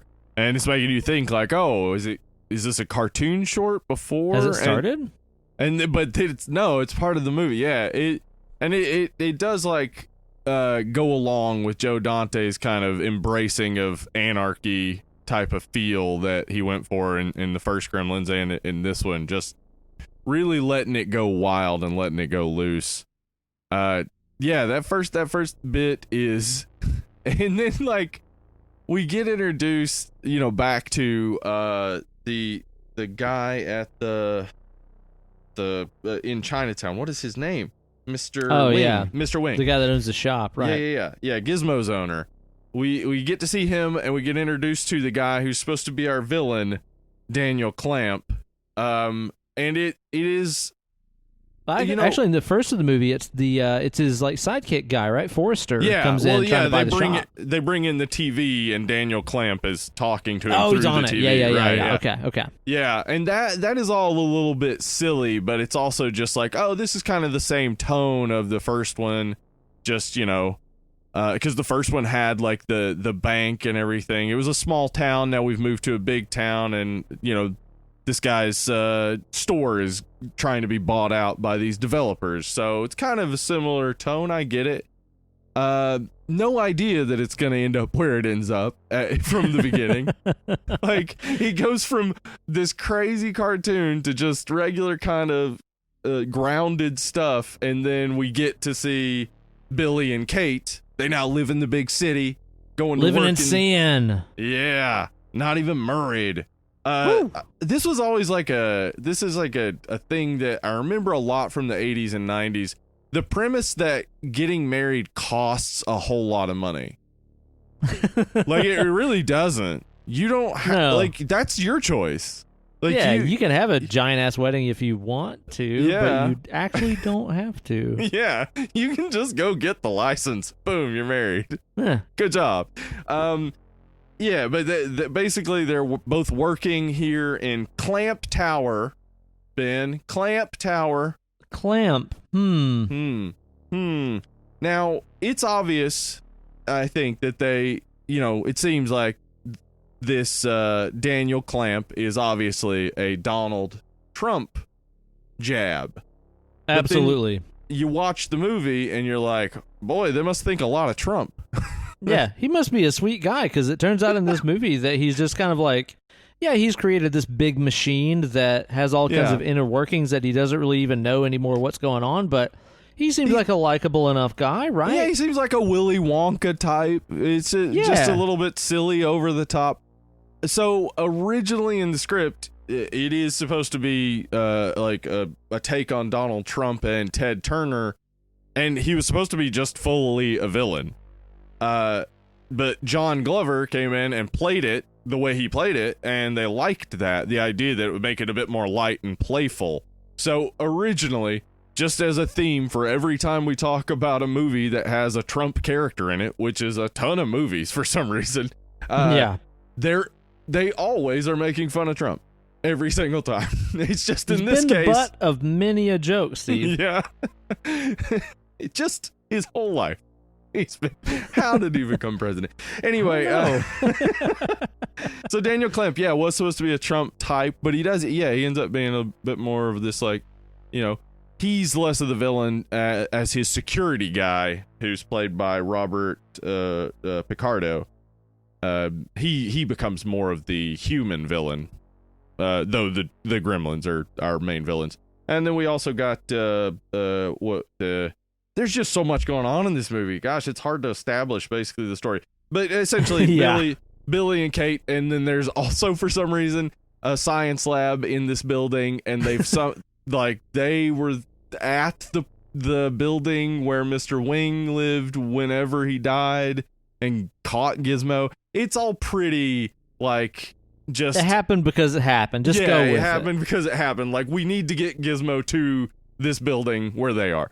And they put a little armband on him so that when Billy finds him, he could be like, oh, did Mr. Wing die? Because he's got his little mourning armband, but whatever. Yeah, aww. It's not great, but it gets you there. It gets you to where it's going. Well, here's the thing, though, is like the way that Dante wrote this entire thing, where Clamp is not only a real estate developing company, but also a TV network and genetics lab and blah, blah, blah. It, like a lot of the other things in this movie, that concept was strangely prophetic, wasn't it? Because now when you look at like all the stuff that Disney owns, for example, or all the stuff that Google owns, it's like this was before the age of those sort of like mega ultra corporations that own all kinds of things that aren't even related to the central hub of the corporation. He was really kind of looking into the future here in a lot of ways, and nailed it, actually. Yeah, I mean, it had already been sort of... The wheels were turning. Yeah, the wheels were turning toward that, and Network, for instance, from 1976, definitely deals with the way that corporations are all coming together and controlling the narrative and things like that. But at that time, I believe it's like, Howard Beale says 12 corporations control all of the news, and it's like, not anymore. It's far fewer than that. Way less. Yeah, so, this is like in the middle area where it's like, there's still a number of corporations controlling everything, but it is headed toward it's all going to be one mega corporation. And he's definitely looking at this corporate culture, also looking at just New York real estate culture, because it is a Trump character. Like his office, I don't know if you noticed this, he looks down on the Empire State Building. He is above the clouds, and you can hear a plane go by. Like, that's how tall his building is. That. Yeah, it's I feel like there's a lot of stuff I didn't notice in this movie, because there's so much fucking stuff going on all the time. Every second of it, like, there's so many jokes going on. It's so hard to catch. But that is, I think, exactly why we loved it as kids, because you could rewatch it, and it was funny every single time. And again, we didn't catch most of the jokes, honestly, because we were kids. But like, right, it definitely has like, it has a story, but as I was just saying, you know, the setup's a little tenuous. The story's not the focus. The focus is these just different set pieces with the Gremlins getting to show off Rick Baker's Gremlins. Hell yeah. And they're great. They look so good. The special effects in this movie are absolutely insane. Like, they are so engrossing and enveloping in a lot of ways that you kind of stop even trying to figure out, like, how did they do that? And you just kind of go with it. Yeah, like I think they're really Gremlin, fantastic. when he's talking, it's like his face is so expressive. Dude, it's just even like the way he enunciates words and stuff, the way his lips move and everything is crazy detailed. Yeah, it's amazing. I really, really enjoyed just all the different designs. And you can tell that Rick Baker just went wild. Like, they basically were just like, you know, whatever you want to do. Just any sort of design that's apparently ideas. Like why he signed on. Like, they hit him up and he said no. Like, he wasn't really interested in working on it. And then he came back and he's like, okay, what if I can do anything I want? It's really exactly the same thing that Joe Dante presented with the studios, where he was like, yeah, I'll do it if I can do fucking anything I want to. And you can tell in this that Rick Baker just had a field day with his crew of designing these gremlins and stuff with so much detail. Apparently the gremlins in this were twice as large as what they had in the original movie. In the original movie, they were about to scale of what you saw on screen. But in this, most of the scenes with the gremlins, it's not gremlins interacting with humans. It's just gremlins on their own. And they're twice as big, so they also put them on oversized sets so that they would still look small. Right. The level of detail in these things is absolutely nuts, dude. Like, some of the best like practical effects of the 80s and character designs and armatures and robotics and stuff that I think I've seen. I mean, this is 90, but I mean, it came out in 90, but it was made in 89. Still 80s. Yeah. I think you're absolutely right on that, because just like looking at it, it seems like, oh wow, like this is a fully realized horror villain that is puppet and animatronics, and it's actually scary. Yeah. Like, it's really working. Like, I'm really watching it and thinking, like, I know as a kid it like grossed me out and freaked me out, even though we loved the movie. Like, the level of detail with the Gremlins really just stuck with me, where it was like they seemed so real. Oh yeah. I think, of course, it's good. I think it still worked for kids because of how silly they are. Because, like, you got, like, the goofy-ass one that's always laughing and stuff, and then you got the kind of dumb one that's, like, he's named Lenny, after Lenny from Of Mice and Men. Mice and Men, yeah. Yeah, you got the Edward G. Robinson-looking one that always has a stogie. You know, the Giuseppe Arcimboldo veggie gremlin. Yeah, like, what the hell? That's one I didn't expect to see. It's like the fruit face, vegetable face one. Like, what the fuck? Is he making an art joke in this movie? Yeah, what the he was. fuck? And it works too. It's like, if you know the paintings, you're just like, Giuseppe Arcimboldo. Otherwise, it's like, why is there a veggie gremlin? He's predicting Veggie Tales, dude, way in the future.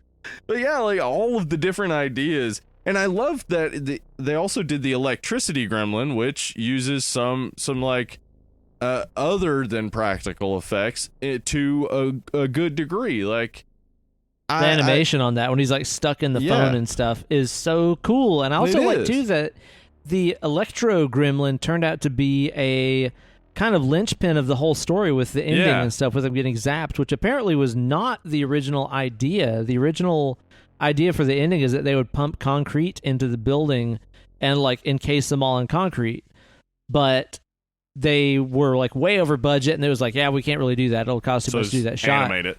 Yeah. So it's like, well, let's figure out something to do with this Electro Gremlin, which I think ended up better, because you kind of feel like that thing has been a little thread, you know, through the whole movie, and then he actually turns out to be a functional part of the story. It's better that way, actually. I really like, if this came out 3-4 years later, I think they would have ended with the electricity gremlin getting into the internet. Yeah. Yeah. Absolutely. Yeah. But here's the thing about a lot of those like weird, mutant gremlins and stuff we're talking about, other than like the gargoyle and the spider and stuff like that. A lot of them seem to be appealing to a much older generation. Yes. I mean, like you said, like you have the Of Mice and Men duo in there. You have the one with the stogie and stuff. Like, kids aren't getting that joke. Kids aren't getting the joke when it shows the one gremlin that has had the acid thrown in his face from the vial marked acid do not throw on face, which is just hilariously Looney Tunes and awesome. Yeah. But dude, that scene later in the movie where he's playing toccata and fugue and his organ playing is interrupted, which, like, why there's an organ there? Who even gives a fuck? It's like a Looney Tunes cartoon. Who cares? But he's playing it and, takes his mask off and scares the other gremlin off and, like, walks towards the camera and it's out of focus. Like, that's a direct remake of the Phantom of the Opera classic horror shot. Like, frame by frame. Even him going out of focus as he's coming towards the camera. Like, the level of care they took to make these, again, old school, golden age, Hollywood entertainment horror and just entertainment jokes is crazy, and they had to have flown over the heads of all the 6 and 10-year-old kids watching this in 1990, right? Definitely, but it also is reminiscent of the Warner Brothers cartoons that we were still watching in those days, because we were seeing Warner Brothers cartoons from the 30s. That's true. We were seeing references to Edward G. Robinson without having any idea who Edward G. Robinson was. So some of it still works because it's referencing to cartoons. I think some of it probably was like, we need to have some stuff for the adults. If we're making this obviously like kid focused movie, we need to have some references the adults will get. But also, as you said, Dante is referencing back a good bit to like the old generation of movies. He, even has the Grandpa Fred character say like all the good horror movies were in black and white, and like he references, as you said, all those things, but also like say the Hulk Hogan part is a reference to William Castle's The Tingler. Oh. Yeah. So like even the parts that are like, what the fuck is happening? He's referencing times when he was younger and he watched movies and was like, what the fuck is happening? So like he was bringing back some of the things I think maybe from his childhood that really were like hit with him. Because I didn't know about that with The Tingler, by the way. Yeah, break that down. So the scene that we see in the movie is the movie is playing and Billy and Christopher Lee, Dr. Catheter, talking. Dr. Catheter is like saying, you got to believe me or whatever. And then suddenly the film strip like breaks and melts. And this was something that the production company was worried about how it was going to, not the production, distribution company was worried about how it was going to read. So they actually like put together an audience and showed them that bit, and the audience got it. Like Joe Dante was like, people will get it, that the movie didn't actually get fucked up. So the movie, suddenly the reel's fucked up, but then you see shadows of the gremlins and they're doing like their shadow puppets or whatever. And then, a lady comes out and asks the guy, like the usher, to fix the movie or whatever. And then he comes in and asks Hulk Hogan to fix it. And Hulk Hogan, cuts a promo to the Gremlins, and then the movie starts back.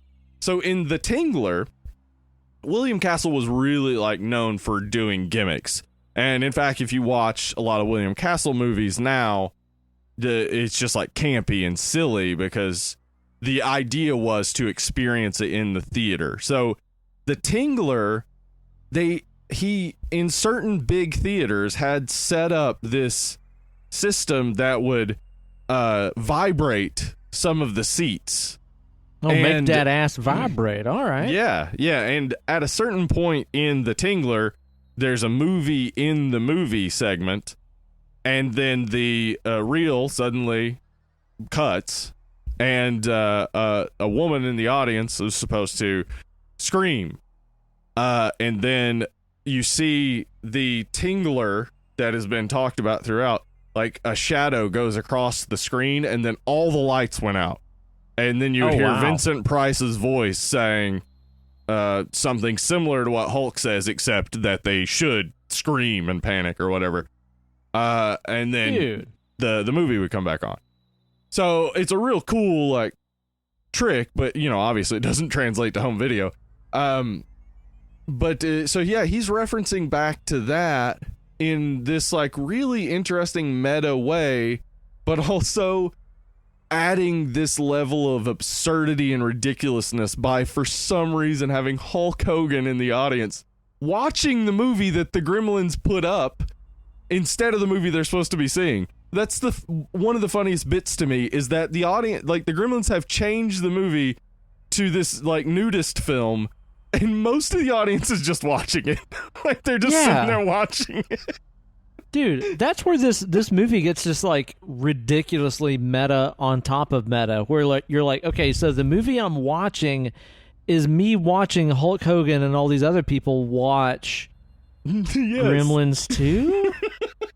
Question mark? Like, what am I watching right now? The movie Gremlins exists in this universe. Yeah, that's another thing about this that's confusing too, is because Leonard Maltin reviews Gremlins in Gremlins 2. Yes, so I think this is now the perfect time then to try to orient this film in time and give you an idea that this, in fact, as silly and crazy as it is a pretty normal movie for comedies in the late 80s, early 90s. And once I start naming some titles, you'll be like, oh, yeah. Okay. The film Spaceballs came out in 1987, Ben. Okay. Little Mel Brooks. Yeah. But not Mel Brooks. No, Mel Brooks. Yeah. Mel Brooks. That's what I said. That's the very one. That's the one. You may remember, just thinking about this cracked me up so much. Do you remember when they watched the movie Spaceballs in Spaceballs to figure out what's going on? It's like this super meta kind of thing going on in there. It's so funny. And then like when they catch them, but it's their stunt doubles. Yeah, the stunt doubles are so good, man. Yeah, I just thinking about that movie, it was like, okay, suddenly this movie makes a little more sense, but maybe Spaceballs is an outlier. Naked Gun came out in 1988. Okay, also very self-referential, yeah. Yeah. And these movies are spoofing other popular movies. Yeah. Okay, so at this point in the Friday the 13th storyline, Jason had taken Manhattan. So that's where we're at with Friday the 13th. Freddy is dream mastering at this point. So we're already like into ridiculous numbers of sequels with silly premises. Okay, yeah. So this is starting to make more sense where you see this and it's way more ridiculous and over top than the original. It's like, well, so was every sequel or parody at that time. Yes. So those things kind of make sense. And then as well, this is basically kind of a sketch movie where it's just really is, skipping to different sketches, which is similar to say like Airplane and things like that, which Airplane came out in like 79, I think. Wow. So this type of humor had been kind of building up. I think it's building off of like, say, Monty Python and things like that. The silliness kind of started in earnest going in American comedy. So like I named all those. None of those are extremely successful movies, but they're movies that I remember really well from my childhood, which looking at them and comparing it with this and say something like UHF, which was also kind of a sketch movie and real silly. Like, yeah, when you look at that, you can see how like the late 80s, early 90s, everything was kind of silly. Like everything was getting a little ridiculous and absurdist. And I think that has to do with one of the things that this movie deals with. And it was the idea that we were approaching the future. Like the year 2000 was on the horizon. Yeah. It's like we're turning over a new decade. We're entering the 90s. Soon it'll be the 2000s. New millennium. Yeah. So it's like the way that this movie deals with like technology and stuff, and how like this is, you know, there were buildings built back in that day that had this sort of advanced technology, but this is taking it a little bit further and kind of being like, you know, what will it be like to work in one of these businesses in the future with this constant surveillance and not being allowed to express yourself and stuff and all that. Basically, this sort of dystopian vision of all of this technology. And one of the things that like keeps running throughout is the joke of the revolving door. And I think this is kind of like Joe Dante's best joke about this futurist sort of mindset of the late 80s, early 90s, is basically just like every time they pass this revolving door, there's some fuck up, some problem with it, and then they just like calmly open the manual door next to it and walk in or out. Like, I didn't notice that. It was just like, we're overcomplicating the shit out of this stuff when there is an easier way. Yeah. So it is like, it's like this, the sort of mindset or the sort of outlook is like, yes, we're approaching a future, but don't complicate the already simple. Like, some things don't need to be made more efficient. We don't need cameras watching your employees at all times, though that is exactly what we have these days. You work at Amazon, you are under constant surveillance. Oh, yeah. Like, watching this was like, oh, what a hellscape, and then remembering, like, that's the life of an Amazon worker. And it even says, like, when he fires the guy for smoking on the job, he's gonna lose his health care. Like, it's just such a prescient moment, but also a reminder that in 1990, that was still a gigantic fear everyone had to have. Sure. That if you lose your health care, you're fucked. Yeah. Still very real. More things change, more they stay the same. Yeah, so I like this, like, outlook on futurism and outlook on the 90s and how, like, you know, yes, you know, you want your big boxy suits and shit because you want everything to be new and different, but really it's just the same old stuff. It's the same old day. Let's make some funny, ridiculous, silly jokes. Yeah, no doubt, man. And I feel like it's also oddly prophetic in the way that it predicted, you know, where cable TV and stuff like that was heading as well, where it's like, you know, the fact that this movie has things that you would recognize in 1990 is ridiculous. Like the archery channel. What, they're just going to show archery stuff all day? There is a golf channel. Oh, yeah. Yeah, it's like, dude, I'm sure that at some point in satellite TV and stuff, there has been an archery channel. Oh, most likely. A channel for anything. I mean, now it's like, how many YouTube channels are there that is just one specific thing that you can watch eternal content out of? That's the thing on YouTube is if there's a channel that's one specific thing, there are several channels that are that specific thing. Absolutely so, man. And even like the fact that, you know, there was this woman on here that had a microwave cooking show. Like, that was so ridiculous. And it's like, dude, if that's a YouTube channel right now, like Microwaving with Mimi or whatever, that has like 2 million subs at least. I think that's where he got it a little bit wrong, though, because I mean, you know, you and I probably both watch and sub to a ton of cooking shows on YouTube, and I think YouTube has only improved everyone's cooking. Like, that's true. And in fact, thinking back to like even the Food Network, like watching Food Network made me better at making food. So, dude, like, as a kid watching fucking Emerald and especially like Alton Brown Good Eats, like Alton Brown Good Eats and stuff has been such a huge influence on me and all of my creative output. I can't even overstate it.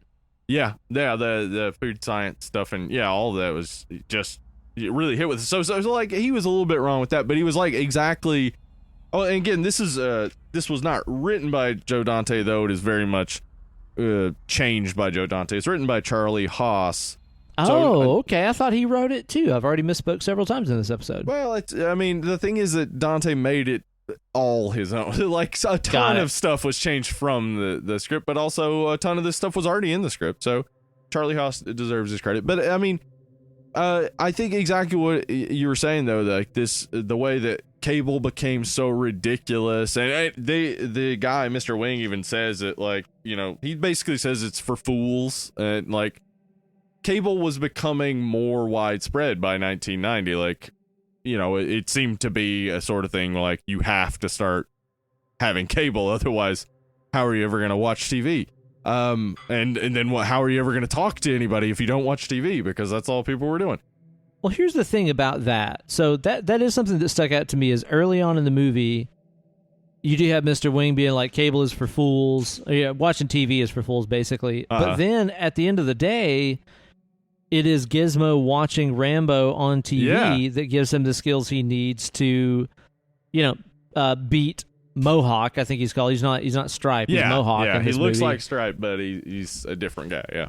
Yeah, and like that's one of those things where I was like, I don't know if that is a message they're trying to develop in here, because I also remember during the dawn of the internet and things like instant messenger and chat rooms and forums and message boards, of that being one of those things that the older generation, just like Mr. Wing, was just like, what's the matter? You can't call somebody? What do you want to spend your whole life looking at a screen for? Yeah. It's just like, well, that's what the world revolves around now. So you were wrong, actually. Yeah, it's real funny what, like, because it's each generation. Because, like, millennials are going to have kids, and their kids are going to be doing, like, I don't know, like, fart transfers or whatever. And it'll be like, well, you can't just text. And it's like, hang on, guys. My friend just sent me a fart here. Let's check it out. Yeah. Oh, that one stinks. Yeah, like... you know, whatever it is, it's always the old generation is, you know, poo-pooing it, and the younger generation makes something of it and then thinks it's the be-all end-all, and then the next generation comes up with something new, and now the young generation is like, no, fuck, that's not cool. You should do the thing we do. Totally, man. I'm seeing, like, in the generation of, you know, our generation having children, I think like carrier pigeons are going to be like a really big thing. You know, it's like, oh, you're tweeting? Where's your pigeon, dude? It's like the Uber hipster. He's got like smoke signals. They use fucking smoke signals and stuff. Yeah, I like that. I think it's going to happen, man. But yeah, this movie kind of like, I don't know if it did it on purpose, where it was showing, like you said, the older generation kind of shitting on the up-and-coming thing that was actually really important and really useful. Yeah.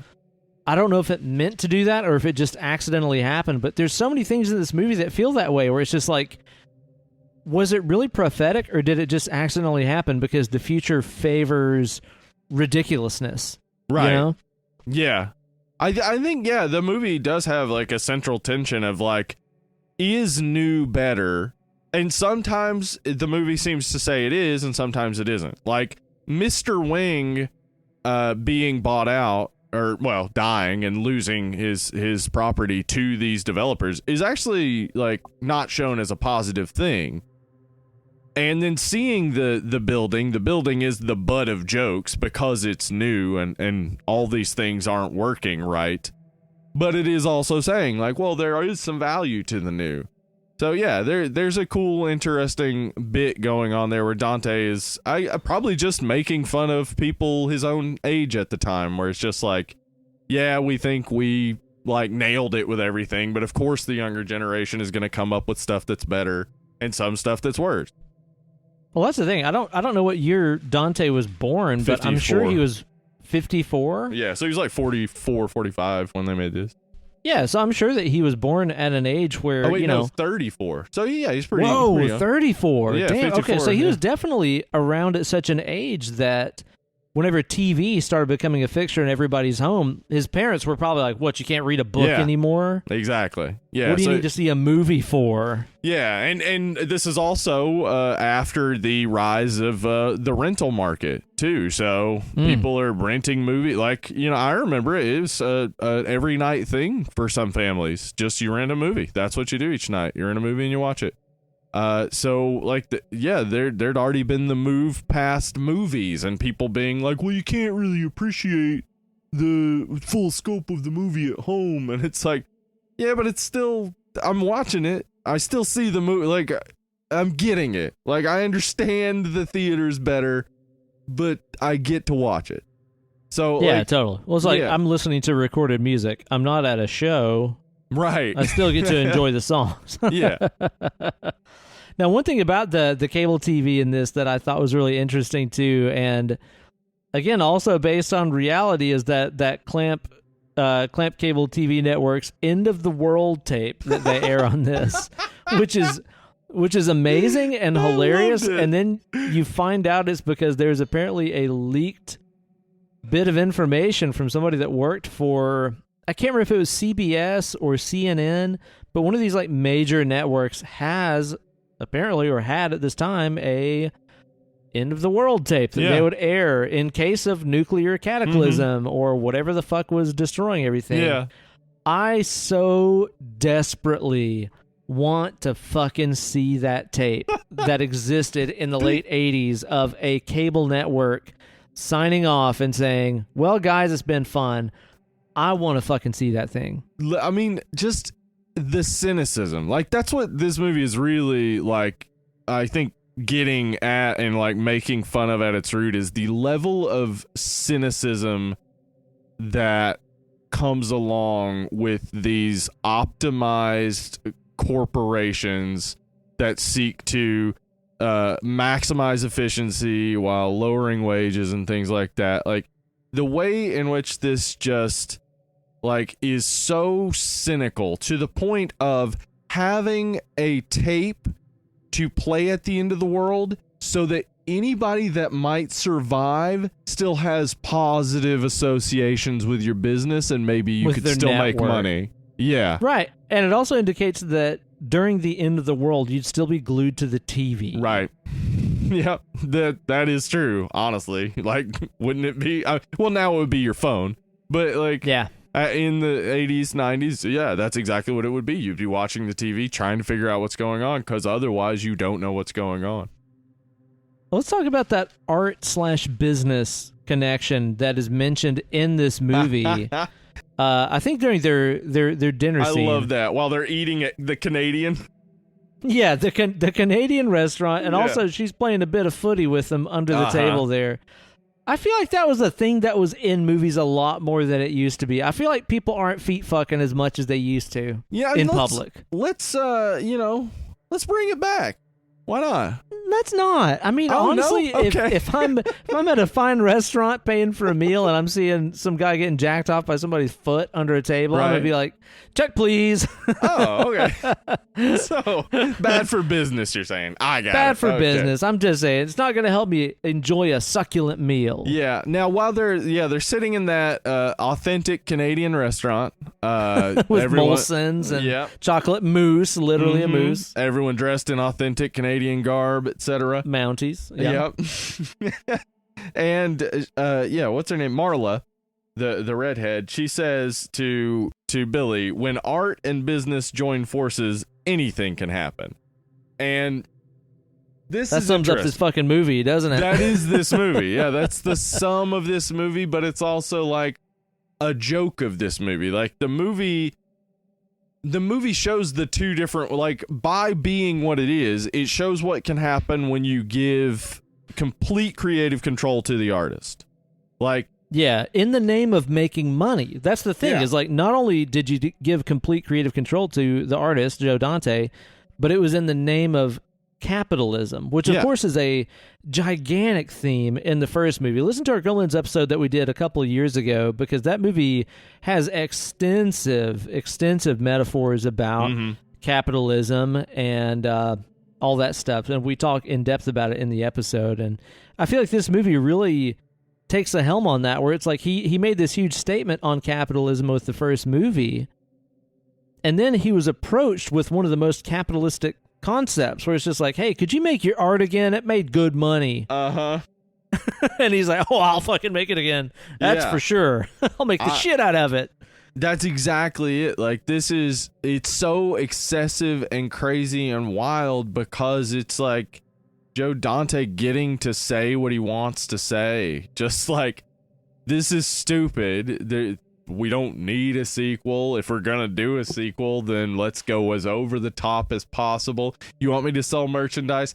I'll sell it within the movie. I'll sell the first movie within the movie. I'll sell all of it, and I'm gonna be making fun of you the whole time, and it's also going to never feel mean-spirited. It's always gonna feel light and playful.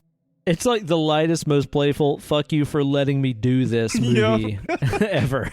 Yeah. It's great. That line really just like sort of sums it up. Like, anything can happen, absolutely.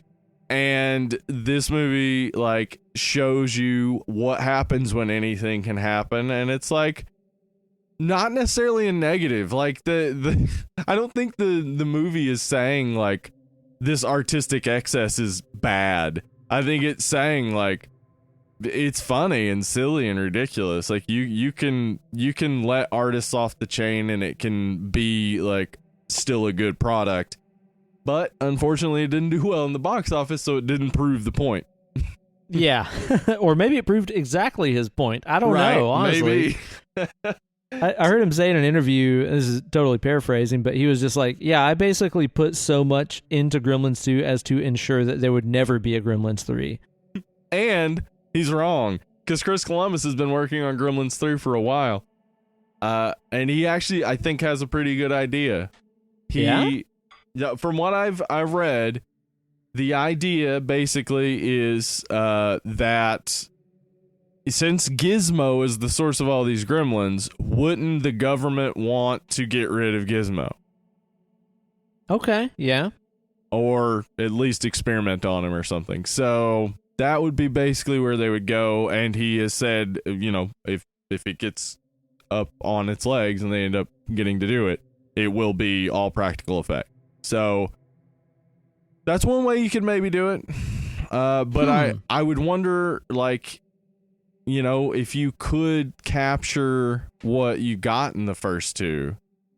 Because, like, it just seems to me it would just probably be some slightly darker, grimmer version of Gremlins and not really as fun and silly. Right.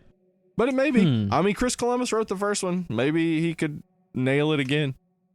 Yeah, it could be. If somebody was going to, it would probably be him, huh? Yeah. So, I think you're right. I think that's exactly what this does, is it closes off any need for any future sequels, because it's just like, this is as silly as it's gonna get. What else can you possibly do with these characters after they've had a Broadway song and dance musical? Yeah. I loved that. The musical. It was awesome. And then, like, when Lady Gremlina, like, with the little flip cards that make her face, and then she comes out. Oh, my God. Amazing. It's just Which, again, is classic Hollywood shit, too. Like, that's stuff that 10-year-olds in the audience are not getting. No. But they think it's funny because it feels like Looney Tunes. Yeah, because it's just so off the wall and silly, and why is this happening? Yeah, it just works perfectly, I think, as a comedy. And, you know, I rewatched the Key and Peele skit, because watching that, I had assumed, like, oh, is Gremlins 2, like, bad? Because I always remember loving it, but rewatching it, it's like, oh no, it's not bad. It's just, it is so over the top and like crazy to imagine how this came to be. Like how they were sitting around and they're like, yeah, and then we'll have like a vegetable gremlin and he'll show up in the salad bar. Salad bar? Yeah, there's a salad bar in this building, I guess. I thought this building was a genetics lab. Oh, it's got genetics labs, also got a mall. There's a Spencer's Gifts, you know. Any of those There's a frozen yogurt place where people are like, are these peanut butter cups organic? I love that. Dude, that's another thing, too, that is just so self-aware and funny about this. Is like, I remember a time when I was a kid that people thought that frozen yogurt was, like, healthy. Yeah, that's exactly the joke. Is like, because, like, frozen yogurt had as much sugar as ice cream, but less fat. That actually goes back to what we were saying in the Preview Palace about people draining their beef fat. I'm assuming that's it. In the 80s, fat was, like, the worst thing. That was the culprit, right? Yeah, because the corn lobby paid a whole lot of money to make sure that high fructose corn syrup was not the demon. But yeah. It's sugar. Sugar was the problem. But yeah, it's like she had, and all the stuff she's saying, because he's like, I know it's pesticide free, and she's like, well, are the peanuts roasted? Because in countries where people live the longest, they don't roast their peanuts. It's just like it's like it's like back in the day when they would have like these things in the Inquirer. Like the Inquirer would be the place you would go to get insane like food opinions, where it was like no idea where they came up with this shit. But now that person is just your average person on the internet, right? Totally. Like, yep. I heard that unroasted peanuts will make you live for 120 years. I read a study. Well, I read the headline of an article about a study. Yeah, that somebody shared on Facebook, and I didn't even click the link or know where it's from, but it's probably legit because it sounds like something I would like to happen. Exactly. Yeah. So we haven't I'll tell you what, changed though, much. man, with all of this self-awareness and stuff like that, I sure am glad that this movie fixed the problem with the Asian racism that was a trouble of the first movie, right? It did not. It brought in... it didn't? No, they brought in, I don't know how to say his first name, Ged Watanabe? Who played Long Duck Dong in 16 Candles, which is... Dude, this poor fucking guy. Yeah. Have you just thought about his entire arc of his life where he has just been cast as fucking Asian stereotypes? Yeah, but he did forever. He did get to play Ling in Mulan. He though Mulan is full of Asian stereotypes, it was the first time at least they tried to treat Asian culture as something more than just a stereotype. So he was in that. Like, but... Yeah, he's unfortunately just had to play guy with a camera a lot. Like, it's ridiculous. Because he's like, do I know how to work a camera? I am a camera. Me Asian. Like, God, dude, that's not aging well at all. Yeah, I really need someone to explain to me the Asian camera stereotype. Was it just that good cameras came from Asia, so they assumed everyone in Asia loved cameras?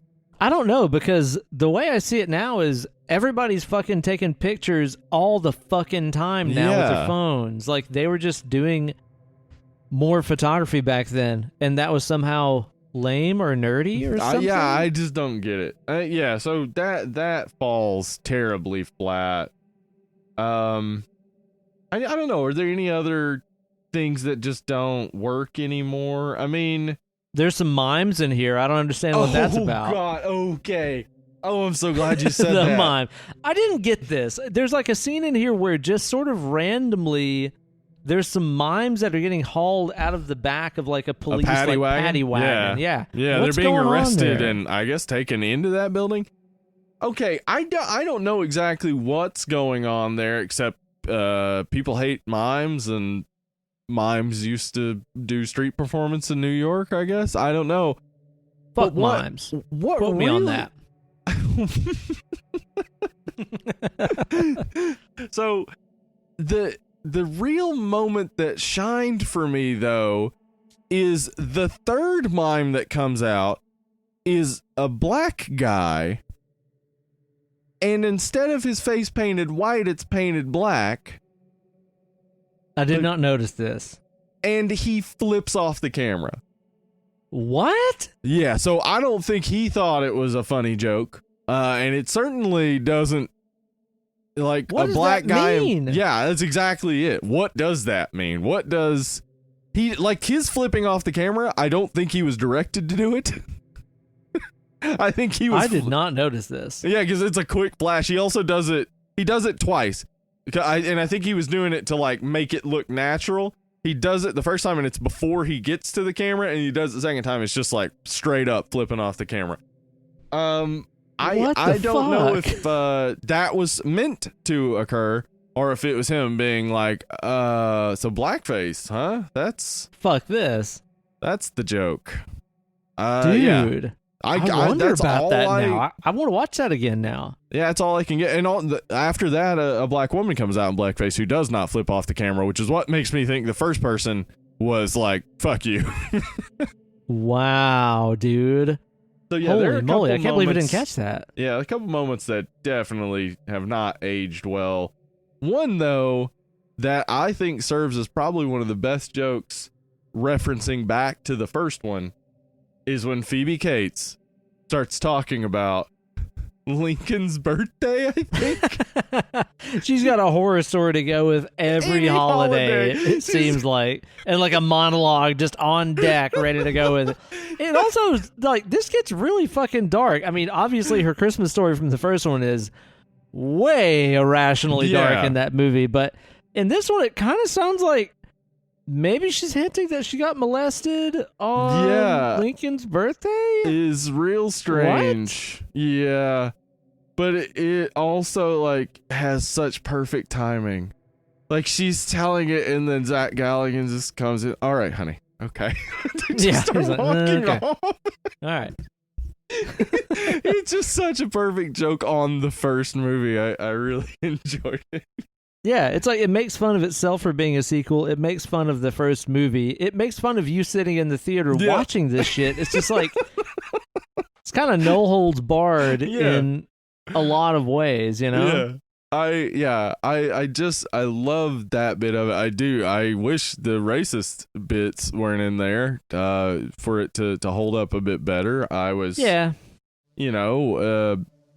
happy to see that the gremlin who drinks the, I guess, woman genes, I don't know, whatever that was, or why it is they drink things and turn into those things, but I'm glad that wasn't treated as like a transgender joke or anything like that. It was just like, oh, okay, now we have a female gremlin. That's it. Yeah. Like, and she wants to fuck that one guy.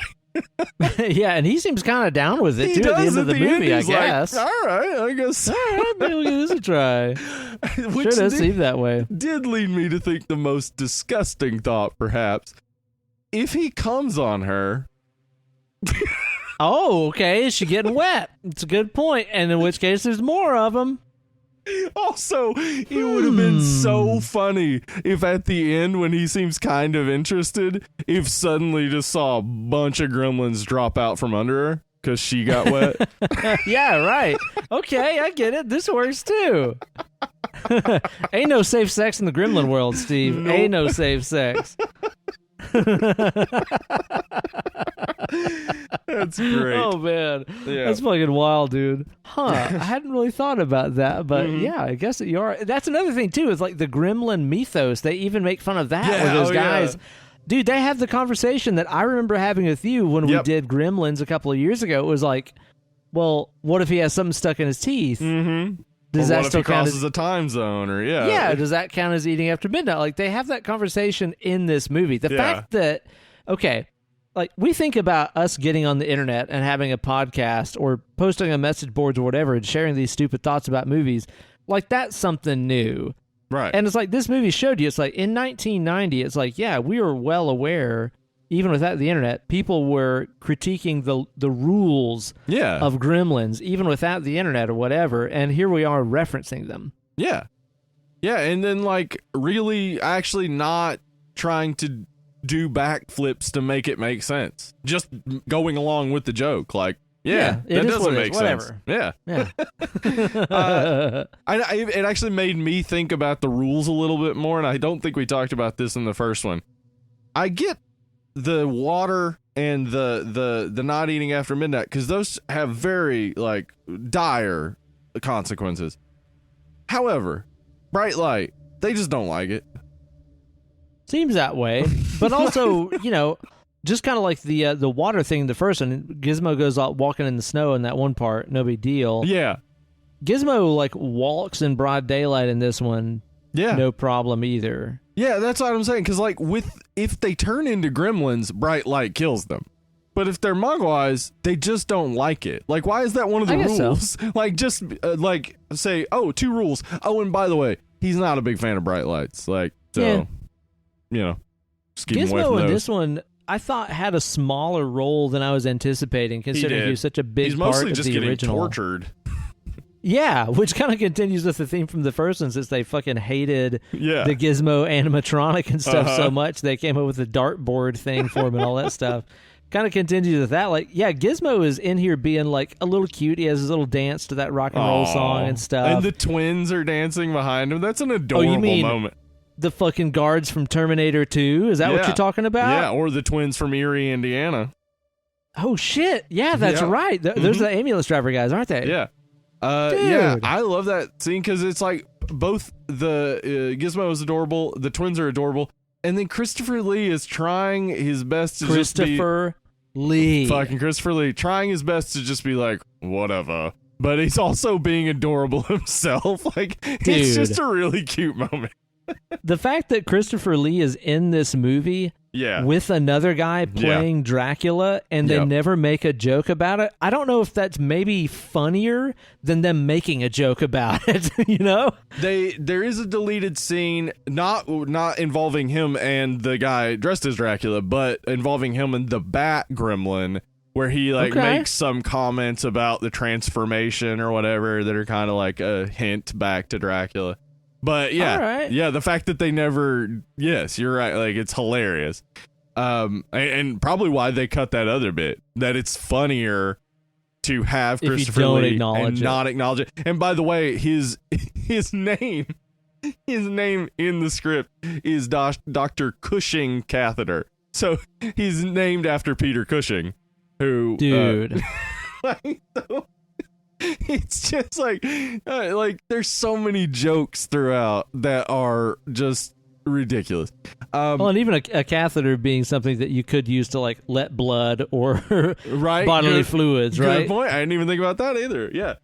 But yeah, like the Christopher Lee bits, the man, this is number 168 of his like 220 something film credits. Jesus. And the man is in a silly fucking movie working with an animatronic puppet and these animatronic gremlins, and he's still just professional as fuck and the best.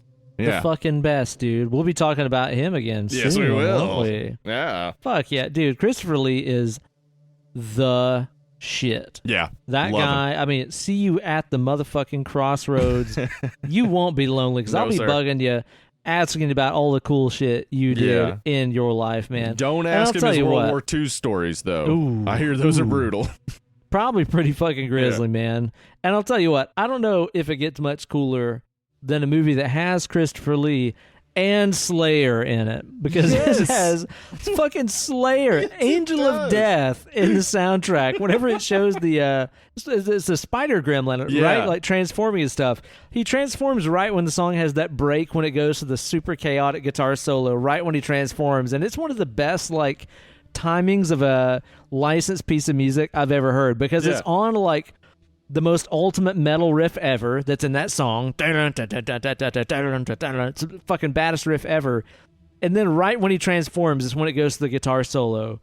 It's perfect. I was like, holy fuck, Slayer. And then he transforms right at that scene. It delighted me so much. But there's also a ton of other great soundtrack stuff in this. Yeah, Faith No More on there. You got Jeff Beck. Some Fats Domino.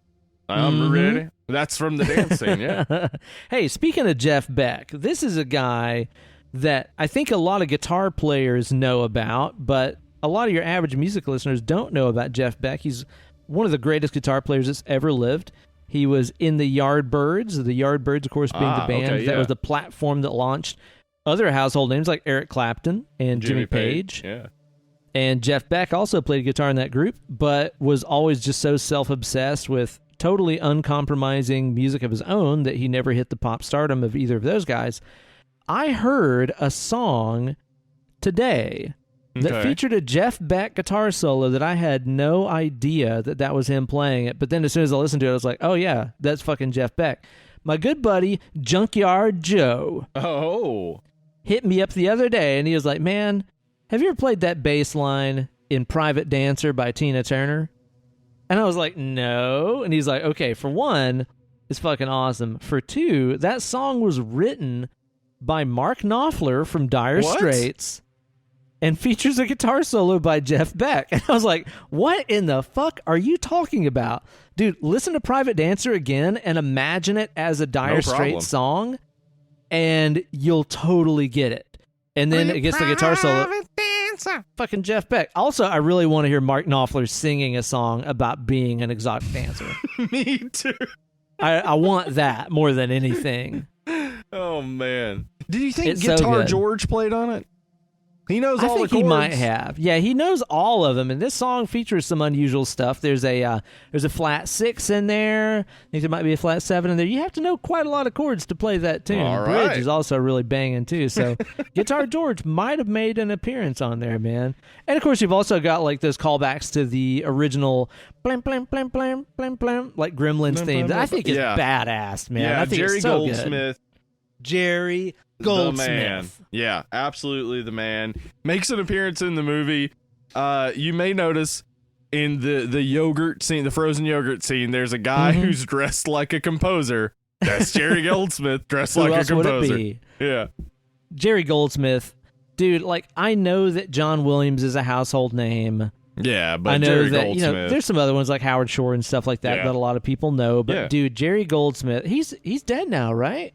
Oh, He might have died. maybe. Let me get Fuzzbeat on that real quick. Yeah, get Fuzzbeat on that. Get him Yes, to yeah, fetch he actually Jan died Ledger. in 2004 at the age of 75. So it's been a while. Wow. Yeah. Man, but dude, Goldsmith fucked. I'll tell you that for sure. Goldsmith definitely fucked. Absolutely. I mean, he did L.A. Confidential, which The Omen, dude. The Yeah. Omen. the man's great. Yeah, he was a king of kings, a lord of lords. Holy, holy, holy is his name. Goldsmith is his name. I mean, Yeah. it's in the name, Goldsmith. He forges gold Yeah, out of exactly. music notes. Come He on, deep y'all. fries it. Yeah, deep Flip fried out. gold. That's the Yeah. case. Great soundtrack work in this. It's never like ultra overbearing. It is appropriately silly and wacky at times, Yeah. like the musical number and stuff. It's stupid where it should be, Mhm. and self-referential and out of the way when it should be. I think the soundtrack in this is great. Yeah, I agree. I honestly like.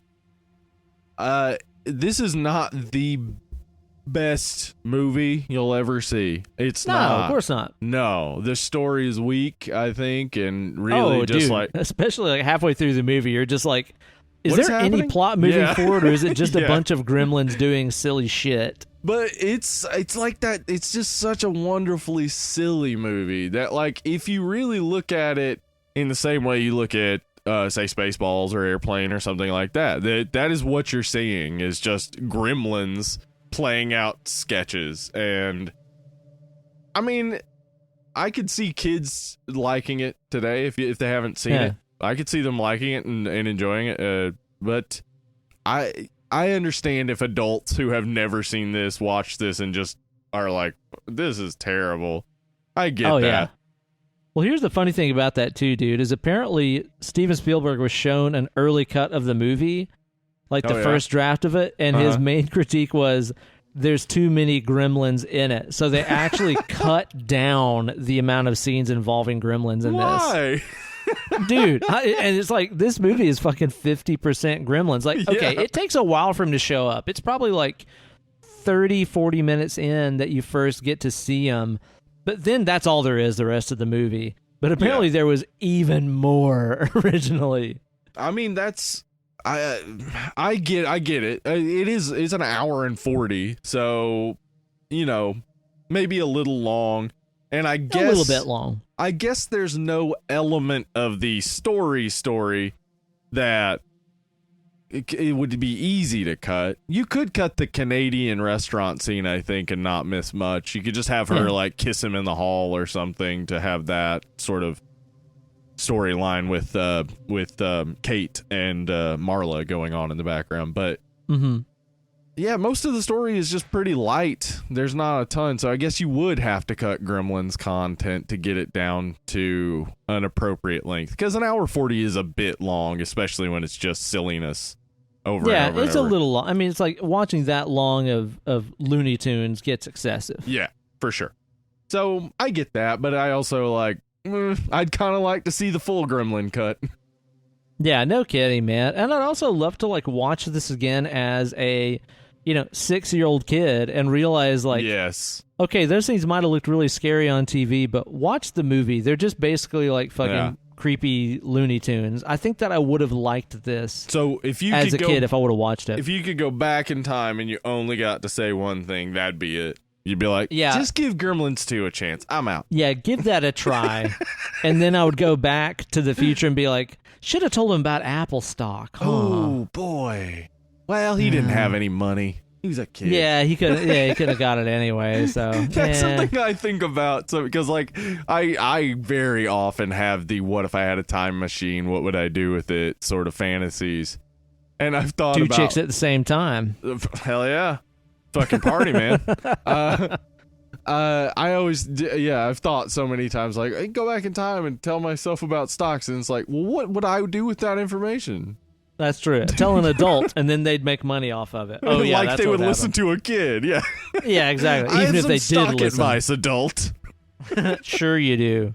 Oh man, it's a fun movie. Like it's I feel like the messages aren't necessarily as deep as the first one, but that in itself makes sense for this being a sequel that was clearly just being made to make money.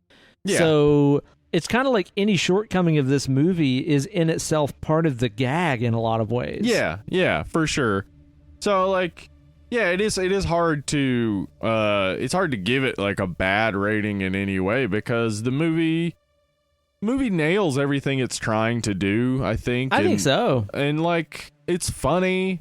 I mean, it actually at the time, some critics were pretty cool with it, and some even said that they thought Gremlins 2 was better than the first. So, wow, it's not outlandish to say this is a good movie, but it's not great in any stretch of the imagination. It's not like a piece of high art. It's not one that I'm gonna watch like all the time. Oh but no, it's just chaotic. I'll put it on as a background, dude. I bought it on Amazon. It was like $12 or something like that, and it's like it's totally one that I will just have on. Yeah, next time I'm shooting a guitar lesson video. Yeah, so that I can just have it on and watch it. You know? Yeah.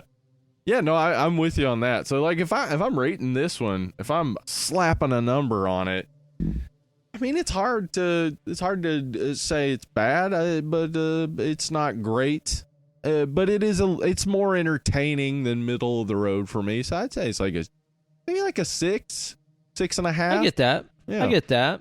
Yeah, I think that's a pretty fair rating. I would say a little bit higher for that for myself, just because there were so many times in this movie that I was just blown away that I was seeing what I was seeing. Yeah. Like stuff in the 90s that is this self-referential and self-aware. Yeah.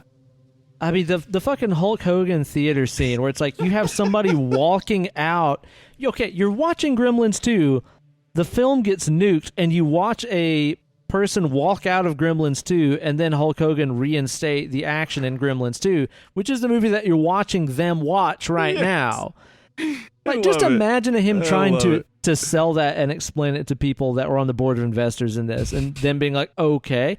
I think they definitely hit up a bunch of fucking fat rails before they pitched this movie. Definitely. For sure. The amount of cocaine that had to be present making this movie, I mean, dude, they had to be fucking skiing the devil's dandruff 24/7. Absolutely. And that's why I like it. I'm going to say a little higher. I'm going to go off of the even easy to measure scores here just to make it more chaotic, Gremlin style. I'm going to say a 7.3. Boom! Take 7.3 Gremlin style, man. Put that in your spreadsheet. And type it. Type it, yep. Yeah, put that in your sheet and type it. I predict the movie that we're doing next week is going to be rated probably higher than this. Probably a 10.5. I'm just going to say it's probably, at least dimes, maybe quarters, 25 out of 10. I'll try to be as harshly critical as I can of Tammy and the T-Rex, but boy, watching it's it the easy first to love, time, Steve. Easy to love. I hated the first 10 minutes of it. I was like, what the fuck is this? And then they had a dick grabbing fight, and I was like, wait a second. Is this is going somewhere different, right? This is high art. I predicted you being like, this is Ben loving the Wraith again. That was kind of what I was thinking. In the first 10 minutes, I was like, oh, it's just bad and silly. And then it's like, oh, this is uniquely bad and silly. No, it's bad and it's silly as fuck, man. But dude, it's made with so much Attention to stupid detail. I don't want to talk too much about it because I have so much I want to talk about with that movie. So I'm excited. Me too. We'll be talking about that next time. Again, it's called Tammy and the T-Rex. You might see it on your, Yo-Ho-Ho pirate streams as Tanny and the Teenage T-Rex. Yeah. That's the one you want because Tammy and the T-Rex was released as, I think, a PG or PG-13 movie. Yeah, it was released as a family comedy somehow. Yeah. But you want the unrated one, which is... Yes, you do. Right now on Showtime and Shudder label is Tammy and the T-Rex, but the title screen will say version. Tanny and the Teenage T-Rex, even though in the movie her name is not Tanny. Well, that depends on who's mind. Speaking. Yeah, that's true. Sometimes it's a little indefinite, isn't it? Yeah, so who knows what it is, but make sure you're watching like the R-rated, uncut one. That's what you want to see. So be sure to check that out in time for the show next week. In the meantime, you guys can support the show on Patreon and also put in a vote for what movie you want to be on the show next with our bowl of movies that we draw out of every month. We haven't come up with a good name for that yet. Smoking Bowl. Smoking Bowl, we call that's it. Yeah. Patreon.com/Dead and Lovely. Head on over there. There's a new episode of the Patreon exclusive episodes up. It was on the Creepshow animated special. We just recorded it. If you become a $1 or up patron, you get access to those. If you become a $5 patron, you can toss a movie title in the Smoking Bowl. We draw randomly from it. We also pull movies from there whenever we're just trying to figure out what to watch. So, head on over there. Help us drive this car. That's right. You bet. And also rate and review on Apple Podcasts or anywhere else you can review and rate a podcast. Doesn't cost you a dime. Just takes you a minute, and it helps us out a whole bunch. So please go on there and do that. Thank you guys so much for listening. I hope everybody had a safe and happy Thanksgiving and is moving towards a consciously safe-minded holiday season. It's going to be weird, but hey, listen, y'all. Weird is good. Like, having that one that was funky and strange, that's cool. Make this a wild card Christmas. That's the trademark Dead Lovely. Wild card Christmas. Make this thing just fucking different. Here's another thing, Steve. I want to put this out there, and I'm sure that at some point during the month of December, I'm going to get drunk and say this exact same shit again. Deal with it. You heard it here first, okay? Just because we're talking about, like, maybe you don't go to your gigantic family gathering and everybody infects everybody with fucking COVID and Meemaw fucking drops dead. Okay, here's the thing, though. The Christmas season is so much more than just that day. Yeah. And anymore, to me, I enjoy the season more than I enjoy the day where you open presents and shit. I mean, especially the older I get, the more it's just like, dude, it's stressful. Like, that's where the pressure of the holidays comes from. Is there any pressure in staying home and putting up the tree with your family? Absolutely not. Watching your favorite Christmas movies and making special meals and holiday treats like Chex Mix and cookies and stuff like that? No, you still get to do that stuff. You can still give people presents. Drop it off outside their house. It's fine. Yeah. Just exactly. FaceTime them or just wait in the car while they open shit. I mean, whatever you want to do, you can do it from a distance. You don't have to do everything. Just like always this year. Be considerate. I do really just imagine telling kids in the future about the year without a Christmas and how interesting that will be. Just well, what did you do? We found ways around it, dude. Yeah, we found new things, and maybe those things become traditions. Maybe you find out that the less stressful Christmas is, the more you enjoy it. And suddenly, that's the way you want to do it from now on. Because I'll tell you this, my wife and I have mostly done Thanksgiving, just the two of us, for most of our marriage, and I have loved it every single year because it's no stress. It is just us. It's oh, cool. Relaxed. I know my wife's not going to get mad at me. There's not going to be any off-color talks at the table or anything like that. Yeah, at no point is she going to be I don't like minorities. It would be the wildest shit if she did. It would be wait, where did that come from? Now, that'd be a wild card Christmas right there. Yeah. So I hope everybody out there is enjoying things and making the best of it. I mean, things are just fucking weird right now, guys. But They are. again, it doesn't mean that we can't have fun and enjoy a good holiday season and stuff. So light the menorah at home, decorate the tree, whatever the fuck it is that you do. Do nothing at all if you want to. I mean, Absolutely, Jesus Christ, sure. that's fine too if you want to do It's that. nice to relax. Yeah, no kidding, man. So, yeah, I hope everybody out there is having a good one, and we will catch up with you guys next week. Hopefully, I will come back with stories from our little Thanksgiving beach trip and be like, so what did you do? And I'll be like, nothing. The best. Literally nothing. I have no stories to tell. Open ocean, and it was amazing. Yeah, exactly. Had a good bowl of pho on Thanksgiving. That I could get used to. Hopefully, that's all I have to say, you know? We'll catch you guys next time for Tammy and the T-Rex. Hope everybody out there is doing well. And thanks so much for listening to this show. You guys have been fantastic. We've been dead and lovely. Be sure to go out there and wash your hands. And your ass. Mm-hmm. Tune in next week. Bye.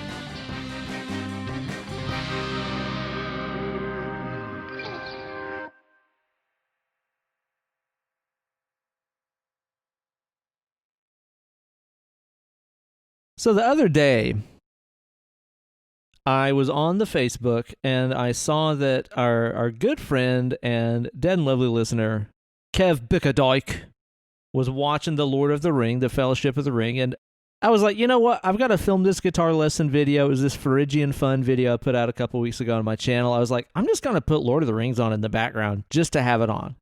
Kev mentioned it. It's just a feast for the eyes. It keeps me feeling happy as I'm making videos and stuff. So I just had it on while I was filming the video. And I found myself drifting off in thought and thinking about Gollum, old Smeagol. Mm-hmm. And I don't really have much to say about this. Maybe you can elaborate on this more. But the basic idea is like Gollum making social media profiles, and it's like Gollum, gender, male, pronouns, they/them. Right. Okay. / we. Right. Yeah, because he was kind of the plural pronoun before anybody else was doing it, you know? You know, and the thing is, like, he obviously isn't, like, a leftist, that Gollum. No. So, like, he would include it, but then, like, all of the people he would want to be his friends on Twitter would be making fun of him for including pronouns in his bio. But then he would have to be like, "We's has to." Yeah, exactly. We is only interested in fishes. Oh, poor Gollum. Even on Twitter, he would have trouble making friends.